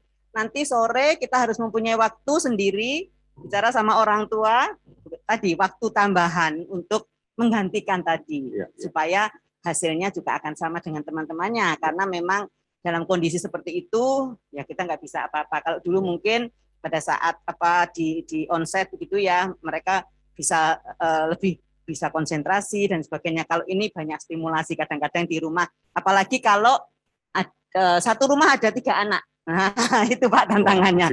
Jadi device-nya 3 dan itu terjadi gangguan-gangguan. Dan kita bisa mendengar anak SD, kita bisa mendengar. Itu yang terjadi. Itu mungkin tantangan tersendiri bagi orang tua yang mempunyai anak lebih dari 1. Oke, Members. Menarik tadi Members bicara soal bagaimana guru itu tadi saya dengar kata harus gitu ya. Harus ini, harus begitu. Saya nggak bayangin jadi guru PAUD nih di masa-masa pandemi gitu ya yang harus punya kepala sekolah Members. Ya harus begini dan begitu. Yang menarik ini Mem, tadi saya mendengar Members bicara soal kalau anak-anak sekarang itu kan ini ya mereka secara audiovisual itu terstimulasi oleh hal yang seperti itu. Betul. Dan tadi Members menyebutkan guru-guru mempersiapkan bahan atau kalau boleh tahu itu yang dibenikasi seperti apa? Ya, jadi kita mengemas pembelajaran Pak dengan dibuat seperti video begitu ya, secara profesional. Jadi artis-artisnya ya guru-guru tadi begitu. Jadi setiap tema kita buat itu. Itu bisa dilihat tidak hanya anak-anak kita loh Pak, itu bisa memberkati lembaga-lembaga lain bahkan ya se-Indonesia, bahkan mungkin di luar negeri. Begitu melalui kanal YouTube. Oh, ada channel YouTube-nya. Iya betul, Benih Kasih TV. Jadi Bapak Ibu silahkan kalau ingin melihat dan wow itu dahsyat. Bahkan artisnya juga bisa anak ketika kita sudah melakukan protokol ya memerlukan anak misalnya seperti itu. Ya. Oke, ya baik ya. Terima kasih Members untuk jawabannya. Baik. Tadi Bu Dani sempat menyebutkan untuk perihal kompetensi di abad 21 gitu ya, mengenai 4C of education tadi itu Bu. Nah, sebenarnya bagaimana sih Bu untuk implementasi daripada 4C dari pembelajaran tersebut gitu ya? Ini perlu perencanaan pembelajaran yang baik. Sebetulnya dengan project based learning atau kalau tadi Guru sebutkan selain project based learning, problem solving, problem based learning begitu, itu akan membangun kualitas 4C-nya anak. Jadi misalnya tentang critical thinking, anak-anak itu kalau ada project, ada masalah, anak-anak bisa dengan pertanyaan-pertanyaan guru bertanya kepada mereka, ini masalah ini kenapa kok muncul gitu ya. Dari sana anak-anak berpikir, mereka mencari tahu, mereka menyelidiki apa sih yang terjadi seperti itu. Jadi itu pasti akan bisa berjalan dengan baik dan akan bertumbuh di dalam kehidupan, dalam diri mereka gitu. Demikian juga bagaimana komunikasi. Membuat model pembelajaran yang berkelompok itu akan menolong anak-anak untuk mampu berkomunikasi dengan baik. Kenapa? Karena mereka akan berinteraksi dengan temannya, mereka tidak mengerjakan tugas-tugasnya itu seorang diri. Karena itu khususnya karena saya di PAUD ya, saya menyarankan setiap guru PAUD untuk membuat kelompok-kelompok bermain atau pilihan-pilihan main yang tidak dikerjakan anak sendirian, tetapi berkolaborasi. Dari sana mereka akan bisa berkomunikasi dengan anaknya. Guru juga perlu memiliki kemampuan untuk mengajukan pertanyaan-pertanyaan pemantik kepada anak, atau kalau sistem coaching itu pertanyaan-pertanyaan terbuka kepada anak-anak, sehingga itu yang membuat anak-anak itu berpikir dan mereka mulai belajar untuk mengekspresikan apa yang ada di pikirannya. Apakah itu ide, gagasan, itu mereka bisa sampaikan. Lalu kreatif, tentunya bisa didukung dengan prakarya atau keterampilan-keterampilan yang dibuat, art, craft itu. Nah, beberapa sekolah saya lihat juga melakukan hal yang sangat luar biasa, mengirimkan materi-materi, anak saya juga masih SMP, itu juga dikirimkan materi-materi art gitu ke rumah, dan itu dia juga berusaha untuk melakukan itu. Jadi dari sana kreativitasnya juga muncul. Jadi melalui kegiatan-kegiatan Pak Wenas. Jadi tidak, kalau menurut saya tidak hanya dengan textbook gitu ya. Kalau dengan textbook ada beberapa bagian saja yang bertumbuh gitu ya, berkembang di dalam diri anak. Tetapi ketika mulai project based learning, entrepreneurial mindset, itu juga akan menolong anak-anak memiliki 4C itu tadi, kompetensi. Baik, ya, terima kasih Bu Dani. Ya, ini ada satu pertanyaan dari salah seorang peserta kita, dari Bu Shirley. Nah, ini pertanyaan beliau ada cukup banyak. Ini saya tanyain, saya bacakan yang pertama. Bagaimana meningkatkan IQ anak-anak kelas kecil? Nah, ini kelas kecilnya apakah di playgroup, TK atau SD saya ini, tapi mungkin tidak apa-apa, boleh dijawab dua-duanya, IQ atau emotional quotient ya ini ya. Mungkin ke Membros atau Memlani boleh menjawab dua-duanya, karena biasanya itu kan dibangun pada saat anak-anak itu terjadi konflik atau pertengkaran atau saling membantu teman dan lain-lain ketika onsite gitu. Nah, kalau kondisi online kan tidak pernah ada konflik seperti pada saat di onsite. Nah, ini bagaimana membangun IQ-nya? Nah, silahkan. Iya. Siapa duluan nih? Ya, mungkin bagi orang tua mungkin tidak terlihat ya ada konflik gitu ya, Mr. Wenas. Sebenarnya dalam diri batin anak sendiri ada konflik. Nah, bagaimana ketika anak-anak menghadapi misalkan pelajaran yang dia tidak mengerti. Nah, kita sebagai pendidik dan orang tua bisa memberikan teladan. Ketika ada sesuatu kesulitan, kita tidak menyalahkan anak. Nah, kemudian bagaimana cara bijak kita menyampaikan suatu pendapat. Nah, misalkan nih, misalkan ada yang nggak tepat di sisi orang tua gitu ya. Nah, bagaimana orang tua ini bisa memberi contoh, memberi teladan kepada anaknya ketika ada konflik di sekolah, misalkan dengan guru atau dengan teman-temannya, dia bisa mengajarkan dengan bijak. Nah, emosional yang dikeluarkan oleh orang tua itu akan dilihat oleh anak dan itu yang dipelajari anak-anak. Nah, untuk itu tanpa sadar kita itu dilihat anak-anak ya. Jadi keteladanan dari orang tua, dari guru itu sangat membentuk emosionalnya anak-anak. Seperti itu Mr. Wenas. Dan pada saat online pasti ada konflik juga kok. Ya, bagaimana kita mengembangkan kecerdasan emosi gitu ya Pak. Ya betul seperti kata Memlani tadi. Bahkan pada saat Zoom itu terjadi Pak. Tadi ada saling sapa gitu ya. Kemudian salah satu sudah menyapa, belum dijawab, yang satunya menyapa dijawab. Dia bisa emosi loh Pak. Artinya dia bisa protes. Loh Mem, aku tadi sudah menyapa loh, kok nggak dijawab. Jadi ternyata di dalam Zoom, di dalam virtual itu pun bisa terjadi Pak.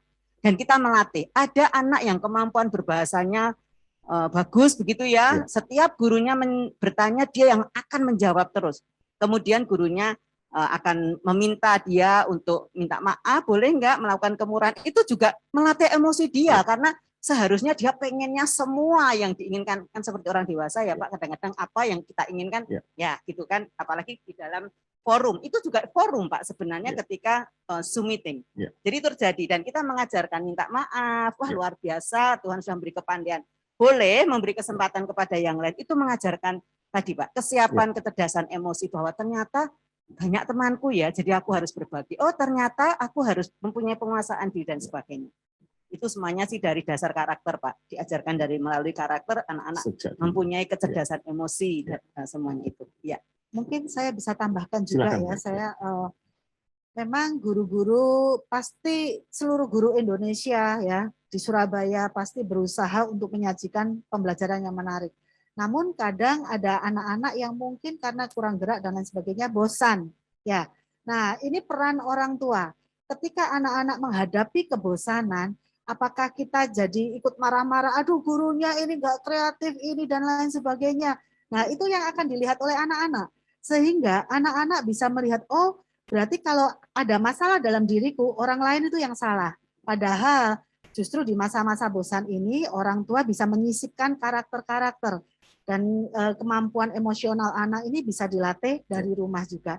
Nah, bagaimana cara menghadapi kebosanan, kemudian bagaimana kamu bisa melakukan apa supaya nggak bosan, dan itu pasti juga ada kerjasama dengan gurunya juga. Penting kerjasama dengan guru itu. Betul. Mungkin membantu. Pak Wenas, sikap orang tua itu penting. Jadi kan kalau di Zoom itu orang tua bisa ngamati. Jadi ini guru ini juga selalu deg-degan menurut saya ya kalau ngajar gitu ya. Semua orang tua ikut. Semua orang tua mata ikut. Mungkin tidak kelihatan di kamera di layarnya ya, tapi dari belakang tuh dia bisa lihat. Ketika guru memberikan respon itu juga bisa jadi komentar buat orang tua. Tetapi saya karena ini anak-anak ada di rumah, saya sarankan kepada setiap orang tua untuk juga belajar mengelola kecerdasan emosinya, mengelola emosinya. Artinya ikuti saja dulu, setelah itu dicatat gitu ya. Ini kalau dari orang tua ini sikap ya, yang tadi saya jelaskan bahwa peran keluarga itu harus siap sikapnya, dukungannya dan stimulasinya. Nah, sikap ini penting. Orang tua hanya mencatat saja apa yang menurut mereka kok kurang pas gitu ya, apa yang dilakukan gurunya, dan itu nanti bisa didiskusikan atau disampaikan kepada gurunya setelah semuanya berlalu. Akan menjadi akan lebih baik. Karena saya juga bisa lihat sesekali waktu kami ada pelatihan begitu, tiba-tiba orang tuanya juga ikut nongol dan ikut ngobrol di situ gitu ya, karena merasa loh ini kok situasinya seperti ini. Nah, jadi sikap orang tua ini penting. Ketika tadi kan bicara bagaimana membangun kecerdasan emosi, kalau di sekolah pasti berhasil gitu ya, karena langsung bisa diatasi oleh gurunya, itu menurut Bu Syedi tadi. Tetapi di rumah bagaimana? Kuncinya ada pada orang tua, mohon maaf. Karena gurunya tidak ada di rumah. Jadi Bapak Ibu sekalian, mohon maaf, bagian ini harus diisi oleh orang tua. Ketika guru memberikan tugas misalnya dan anak itu tidak bisa atau anak itu tidak mengerti, jangan orang tua terus mengatakan, kamu gimana Teh, kamu nggak ngerti. Aduh, memang guru ini juga ngawur. Nah, seperti itu, mohon maaf ya. Misalnya, ini akan anak-anak lihat. Dan ketika anak lihat, oh berarti kalau aku ada apa-apa yang aku tidak nyaman, responku seperti ini. Jadi justru di masa pandemi ini mohon maaf, tugas terbesarnya di orang tua. Tetapi saya mau kasih tahu bahwa Bapak Ibu harusnya bersukacita, bersyukur bahwa ternyata diberi kepercayaan lebih dari Tuhan gitu kan, karena memang itu anaknya kita gitu. Jadi perlu orang tua terlibat. Yang kedua dukungan. Shifting mindset ya Bu ya. Ya tadi Bu sempat sebutkan kalau dulu papa mamanya bekerja, anak selain sekolah wes pasrah bongkoan udah di sekolah. Nah ini sekarang nggak begitu kan ya, ini nggak begitu gitu kan. Jadi orang tua harus lebih aktif, lebih belajar juga, jadi guru di rumah dan seterusnya. Nah tapi realitanya kan tidak begitu nih Bu, dengan yang sekarang ini, apalagi anaknya 3. Nah itu asik tuh Bu kalau di rumah. Nah harus smart ya Pak ya orang tua itu. Jadi orang tua mesti tahu juga bahwa ini tugasku. Yang berikutnya adalah damai dulu dengan dirinya. Saya juga ibu bekerja, dan saya masih punya anak yang sekolah setiap hari begitu. Kadangkala saya juga melihat anak saya kok enggak antusias ya gitu ya. Tapi saya tidak berusaha untuk ini gurunya kenapa ya. Tetapi saya selesai itu saya mencari tahu dari anak saya tadi, Mami lihat kamu kok seperti ini, sebetulnya ada apa? Atau saya lihat anak saya nyolot. Jadi kadang-kadang saya dengar anak saya ngobrol sama temennya atau tiba-tiba dia nyaut ke gurunya, enggak mister. Nah itu buat saya sesuatu yang harus kita follow up gitu kan. Nah mungkin kalau orang tua bekerja dan harus bekerjanya di luar rumah, sedangkan anaknya sekolah di dalam rumah, tentunya orang tua juga pasti ada peran pengganti ya Pak. Saya enggak tahu ya apakah itu kita bisa titipkan mungkin ke pasangan kita, kalau ayahnya yang bekerja, mamanya yang di rumah, atau mamanya yang bekerja keluar rumah, papanya yang di rumah, ini harus perlu kerjasama. Atau mungkin ada om, tante, atau omanya, tapi tentunya diberikan rambu-rambu yang jelas untuk orang-orang yang dipakai untuk menggantikan peran orang tua untuk mendampingi anak-anak itu. Karena memang kalau zaman sekarang nggak bisa kalau tidak ada orang yang di dekat anak-anak itu yang untuk menolong mereka gitu ya. Guru bisa menolong, guru bisa memberikan konseling setelah itu, tetapi juga pastinya terbatas. Tapi saya percaya juga pasti guru-guru juga menyadari betul bahwa mereka akan follow up hal-hal tersebut. Gitu. Ya, baik. Ya, terima kasih Bu Dani itu jawabannya. Saya lanjut ke pertanyaan selanjutnya ya. Selamat sore, Mem. Nah ini Mem Ros, Mem Dani atau Mem Lani gitu ya. Oh ini, sorry, ini untuk PK. Jadi selama ini saya mendampingi anak saya dari Bu Irin Hanaya ya, atau Hanhaya, mohon maaf kalau saya salah menyebutkan. Saya ingin melatih kemandirian anak saya, usianya TKA nih, Mem Ros. Jika apakah memungkinkan jika anak TKA itu belajar online tanpa didampingi orang tua? Nah, tadi kan Bu Dani minta maaf tuh, mohon maaf Bapak Ibu harus didampingi. Nah ini pertanyaannya mungkin enggak nih Mem Ros? Anak tanpa didampingi, tapi dia bisa mandiri belajar online. Nah ini beliau minta saran-sarannya bagaimana supaya melatih kemandirian anak. Silahkan Mem Ros. Ya, dilatih kemandirian harus. Tetapi tidak ada pendamping rasanya tidak bisa 100% Pak. Artinya begini, memang ada orang tua yang pada saat itu dia tetap bekerja walaupun juga online. Misalnya anaknya di sebelah kiri ibunya atau bagaimana. Jadi tetap ada pengawasan. Tadi Bu Dani bilang tetap ada pengawasan, mungkin tidak pada saat anaknya bagaimana kemudian diberitahu gitu ya, tapi dicatat dulu itu. Jadi belajar kemandirian iya, tanpa pendampingan 100% tidak bisa, karena tetap harus ada pendampingan, walaupun pendampingan itu bisa disambi gitu ya istilahnya ya. Jadi orang tua tetap harus misalnya harus memasak, atau memang yang tadi Pak, putra-putrinya ada 2 atau 3. Saya lihat orang tua itu bisa ke sini sebentar, ke sana, walaupun itu namanya anak SD atau apa, mungkin kadang-kadang harus diingatkan, ya hanya untuk mengingatkan. Itu Pak jawaban saya. Saya percaya kemandirian harus diajarkan, karena memang itu proses bagaimana dia nanti menjadi anak yang percaya diri dan sebagainya. Semua karakter dimulai juga dengan kemandirian untuk mereka bisa melakukan. Oke, ya terima kasih Mem Ros. Ini ada pertanyaan lagi, masih dari Bu Syari, satu lagi gitu ya. Jadi saat ini dikatakan guru siap menghadapi kondisi corona, tetapi saya melihat guru-guru masih kurang siap, ya. Saya nggak tahu apakah dari sekolah mana gitu ya, untuk kelas kecil SD memulai sekolah dengan tidak menarik, apalagi kelas kecil gitu ya. Jadi harus semangat dan menarik. Nah, bagaimana ini? Oh, sorry. Berarti kelihatannya nih Bu Shirley mau tahu tipsnya apa nih supaya bisa membangun memulai gitu ya, memulai satu pembelajaran yang menarik. Saya sih kalau dari pengalaman sekolah anak saya kebetulan di MDC gitu ya, satu pagi saya bisa ketawa terbahak-bahak, saya nih orang tuanya.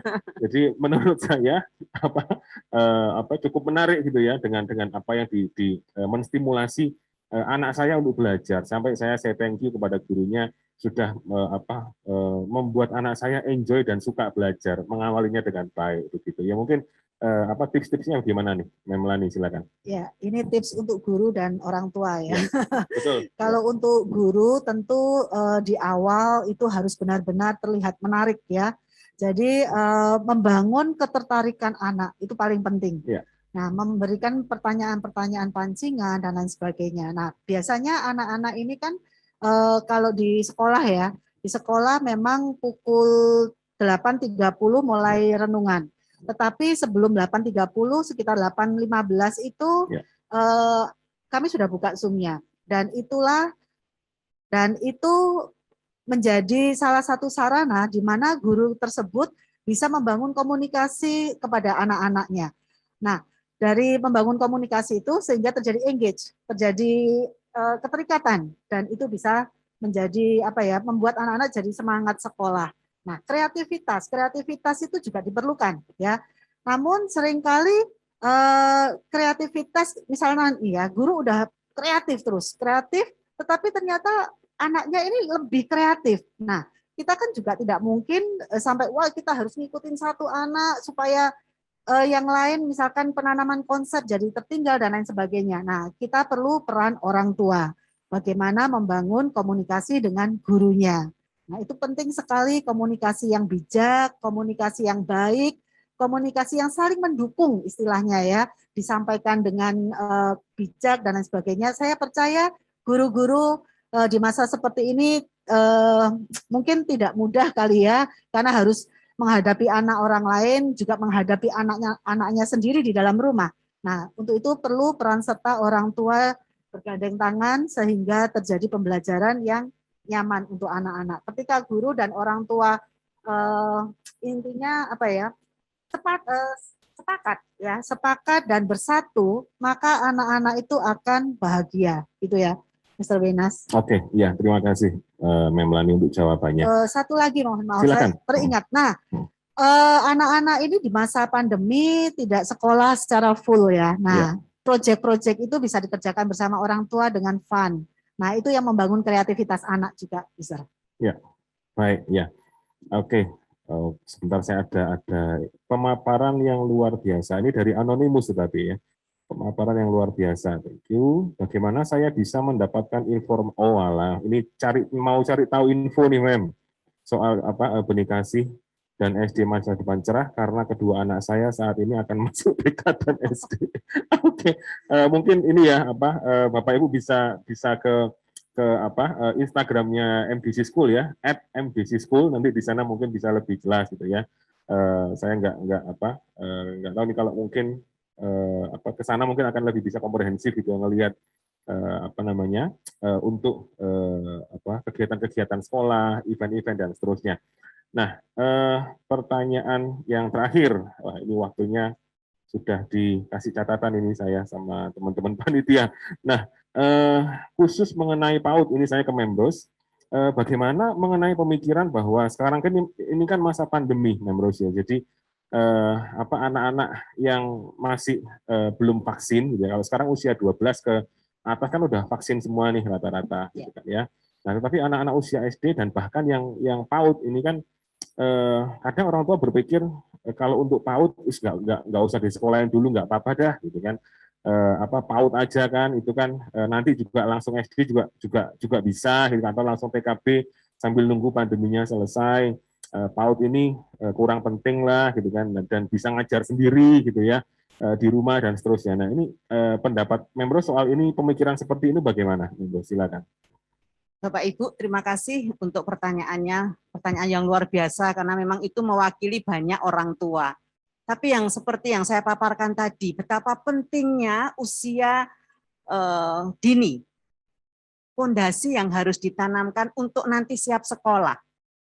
Jadi usia itu perkembangan otak itu sangat cepat.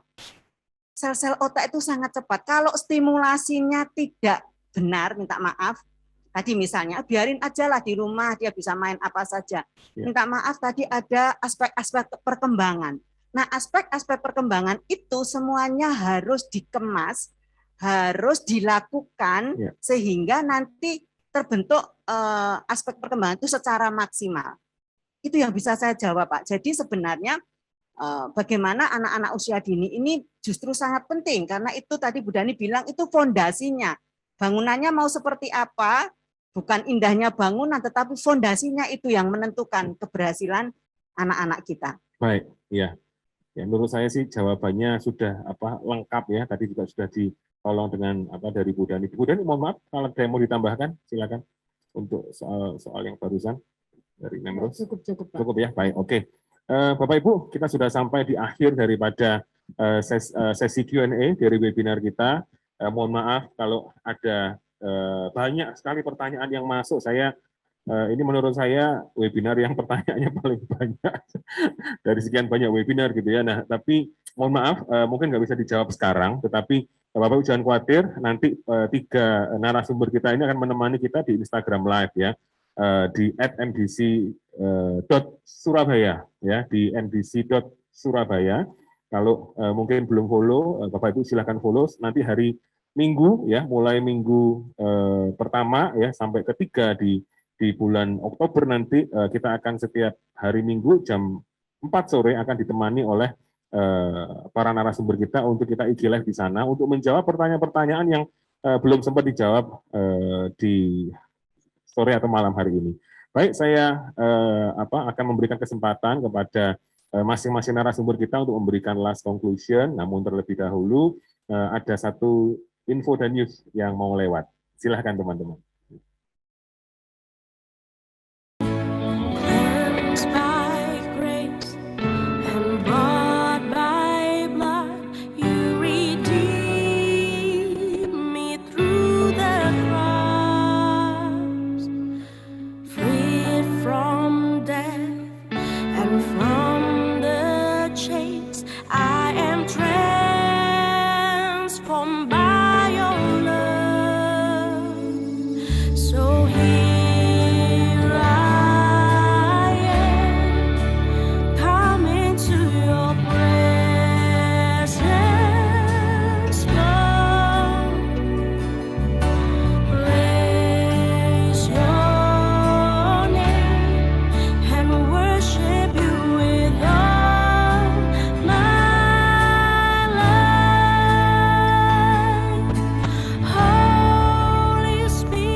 Baik, ya. Saya persilakan kepada Bu Dani terlebih dahulu untuk menyampaikan last conclusion-nya. Silakan. Iya. Perubahan yang sangat cepat saat ini tidak bisa terelakkan lagi dan pasti akan ada perubahan-perubahan berikutnya. Bagaimana anak-anak bisa berhasil di dalam mempersiapkan hidup mereka menghadapi tantangan pada masanya tergantung dari pendidikan yang mereka terima sekarang ini. Karena itu orang tua, sekolah, termasuk guru harus siap untuk mendukung setiap anak. Memberikan sikap yang benar, dukungan yang positif, serta stimulasi yang tepat sesuai dengan perkembangan mereka. Ya, silakan, Mem Lani. Ya, bagi saya disrupsi ini bukan suatu ancaman, tetapi merupakan suatu peluang dan tantangan. Untuk itu kita perlu bekerja sama, seperti yang dikatakan Mem Dani, guru, tanda kutip sekolah juga ya, dan orang tua bisa membangun 4 kemampuan yang tadi saya paparkan, kemampuan leadership, kemudian kognitif, interpersonal, kognitif, dan digital. Jangan pernah menyerah di dalam mendidik anak-anak. Luar biasa, thank you. Terakhir Memros, silakan Memros. Ya, ada masa dan waktu yang kita hadapi. Setiap kita mempunyai itu.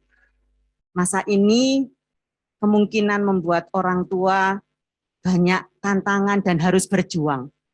Tetapi di sini saya mau katakan, mari kita memberikan yang terbaik dan terbenar untuk anak-anak anugerah Bapak Ibu. Yang kalau diserahkan kepada kami, sekolah itu adalah anak-anak anugerah kami. Sehingga kami mau memberikan yang terbaik. Spirit of excellence itu ada pada kami. Dan kami percaya itu juga bisa dimiliki oleh orang tua semua, sehingga kita bisa menghasilkan anak-anak menjadi agent of change. Terima kasih. Baik, ya. Terima kasih kepada para pembicara kita pada sore hari ini di dalam tema Disruptive Education, ya, Bu Dani, Memlani, dan juga Memros, ya. Bapak Ibu, saya kepengennya belajar juga, gitu ya, malam hari ini. Tadinya bingung, sekarang semakin bingung. Tetapi saya tidak menyerah, ya, karena anak saya taruhannya, begitu kan. Saya percaya Bapak Ibu juga tidak akan menyerah. Ya, bukan sebuah perjalanan yang mudah, namun saya percaya kalau kita mau belajar, kita bersungguh-sungguh, kita bergantung kepada Tuhan, ya, kita minta pertolongan Roh Kudus, kita minta pertolongan guru-guru yang ada di sekolah untuk kita sama-sama bekerja sama untuk anak-anak kita. Saya yakin, ya, generasi emas Indonesia itu akan ada di dalam keluarga-keluarga kita semua. Puji Tuhan, kita akan akhiri pertemuan webinar kita pada sore hari ini dengan doa. Saya persilahkan pada Pastor Arthur Siagian untuk menutup di dalam doa. Silakan, Pastor. Selamat sore Bapak Ibu, sekali lagi terima kasih karena Bapak Ibu sudah bersedia untuk meluangkan waktu untuk bersama-sama mengikuti webinar keluarga masa depan cerah pada sore hari ini. Saya percaya bahwa kita semuanya pastilah diberkati dan menolong kita untuk memahami apa yang kita perlukan untuk menolong anak-anak kita supaya mereka bisa berhasil dalam perubahan yang harus terjadi oleh karena keadaan yang kita alami pada hari ini. Sebelumnya saya berterima kasih terlebih dahulu juga untuk para narasumber yang ada, juga untuk Pak Wenas yang telah memimpin, memandu acara kita pada sore hari ini.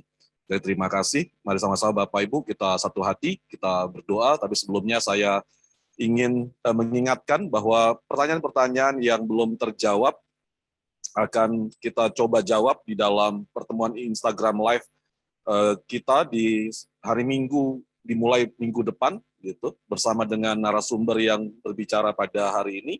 Dan juga yang kedua, saya ingin mengingatkan kepada webinar keluarga kita di tanggal 24 Oktober yang akan datang, yang bertemakan Disrupted Future, bersama dengan Bapak Sinung, Ibu Lim Syui, dan Ibu Ratna Insani Chandra. Gitu. Jadi saya berharap Bapak Ibu juga bisa kembali join dalam webinar keluarga kita di bulan Oktober yang akan datang untuk bersama-sama kita diperlengkapi untuk bisa mempersiapkan anak-anak kita untuk menghadapi masa depan yang berubah pada hari-hari ini.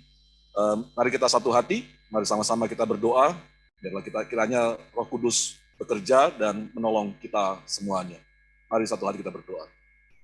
Di dalam tangan-Mu kami membawa ya Tuhan segala pergumulan yang harus kami hadapi di tengah perubahan zaman ya Tuhan yang terjadi pada hari ini. Secara khususnya Tuhan perubahan dari pola pendidikan yang harus dijalani oleh anak-anak kami. Kami berdoa untuk setiap orang tua ya Tuhan yang memiliki anak-anak yang masih bersekolah. Tuhan biarlah Engkau ya Tuhan yang memberi kepada setiap kami hikmat sehingga kami tahu apa yang kami harus lakukan, tentang bagaimana kami harus mendampingi anak-anak kami sehingga kami boleh tetap mampu ya Tuhan untuk menyemangati anak-anak kami, menolong anak-anak kami, sehingga pembelajaran yang mereka ikuti secara daring itu boleh maksimal ya Tuhan, boleh mereka peroleh ya Tuhan pengetahuan, boleh peroleh hal-hal yang baru ya Tuhan, karakter yang dibentuk ya Tuhan melalui pembelajaran daring mereka. Kami berdoa juga untuk setiap guru-guru ya Tuhan yang mengajar anak-anak kami, sekolah ya Tuhan tempat di mana anak-anak kami belajar.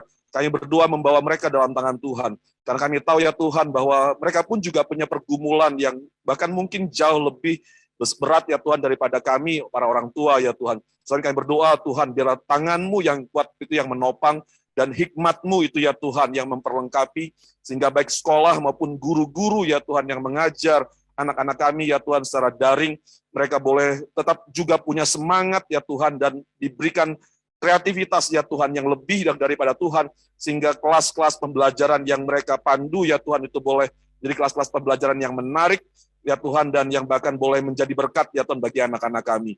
Kami berdoa, kami minta dalam nama anak-Mu Tuhan, kami juga tetap berdoa bagi anak-anak kami, ya Tuhan, yang harus mengalami perubahan dalam pola pendidikan mereka, ya Allah. Terlebih khusus, ya Tuhan, bagi mereka yang pernah mengecap, ya Tuhan, pendidikan secara on-site, ya Tuhan. Kami berdoa minta Tuhan, Engkau yang tolong mereka, sehingga mereka boleh mengatasi kejenuhan mereka, kebosanan mereka, dan berikan kepada mereka, Tuhan, sebagai kesadaran, ya Allah, bahwa mereka pun juga harus terus mau belajar untuk membuka diri mereka, untuk mau berubah, ya Tuhan, sehingga anak-anak kami pun boleh tetap punya semangat, ya Tuhan, yang cukup untuk terus belajar, ya Tuhan, bertambah pengetahuan mereka, berubah karakter mereka, dan diperlengkapi, ya Tuhan, untuk menjadi agen-agen perubahan untuk di masa depan bangsa kami. Terima kasih, ya Allah. Tutup bungkus kami semua dengan kuasa-Mu, perlindungan-Mu kami minta, ya Tuhan, sehingga di tengah masa masih pandemi seperti hari ini, kami semua tetap ada dalam perlindungan Tuhan.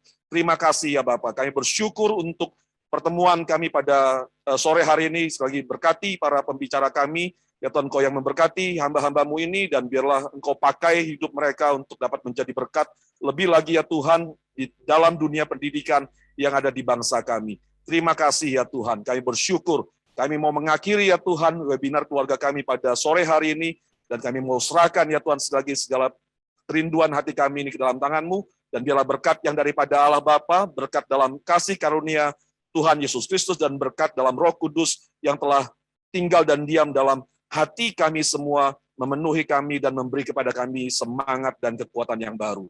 Dalam nama Tuhan Yesus, kami akhiri webinar keluarga kami pada sore hari ini. Sama-sama kita katakan, amin. Terima kasih Bapak Ibu, Tuhan Yesus memberkati. Sampai ketemu di Instagram Live kita minggu depan, dan juga webinar keluarga kita di bulan yang akan datang. Tuhan Yesus memberkati.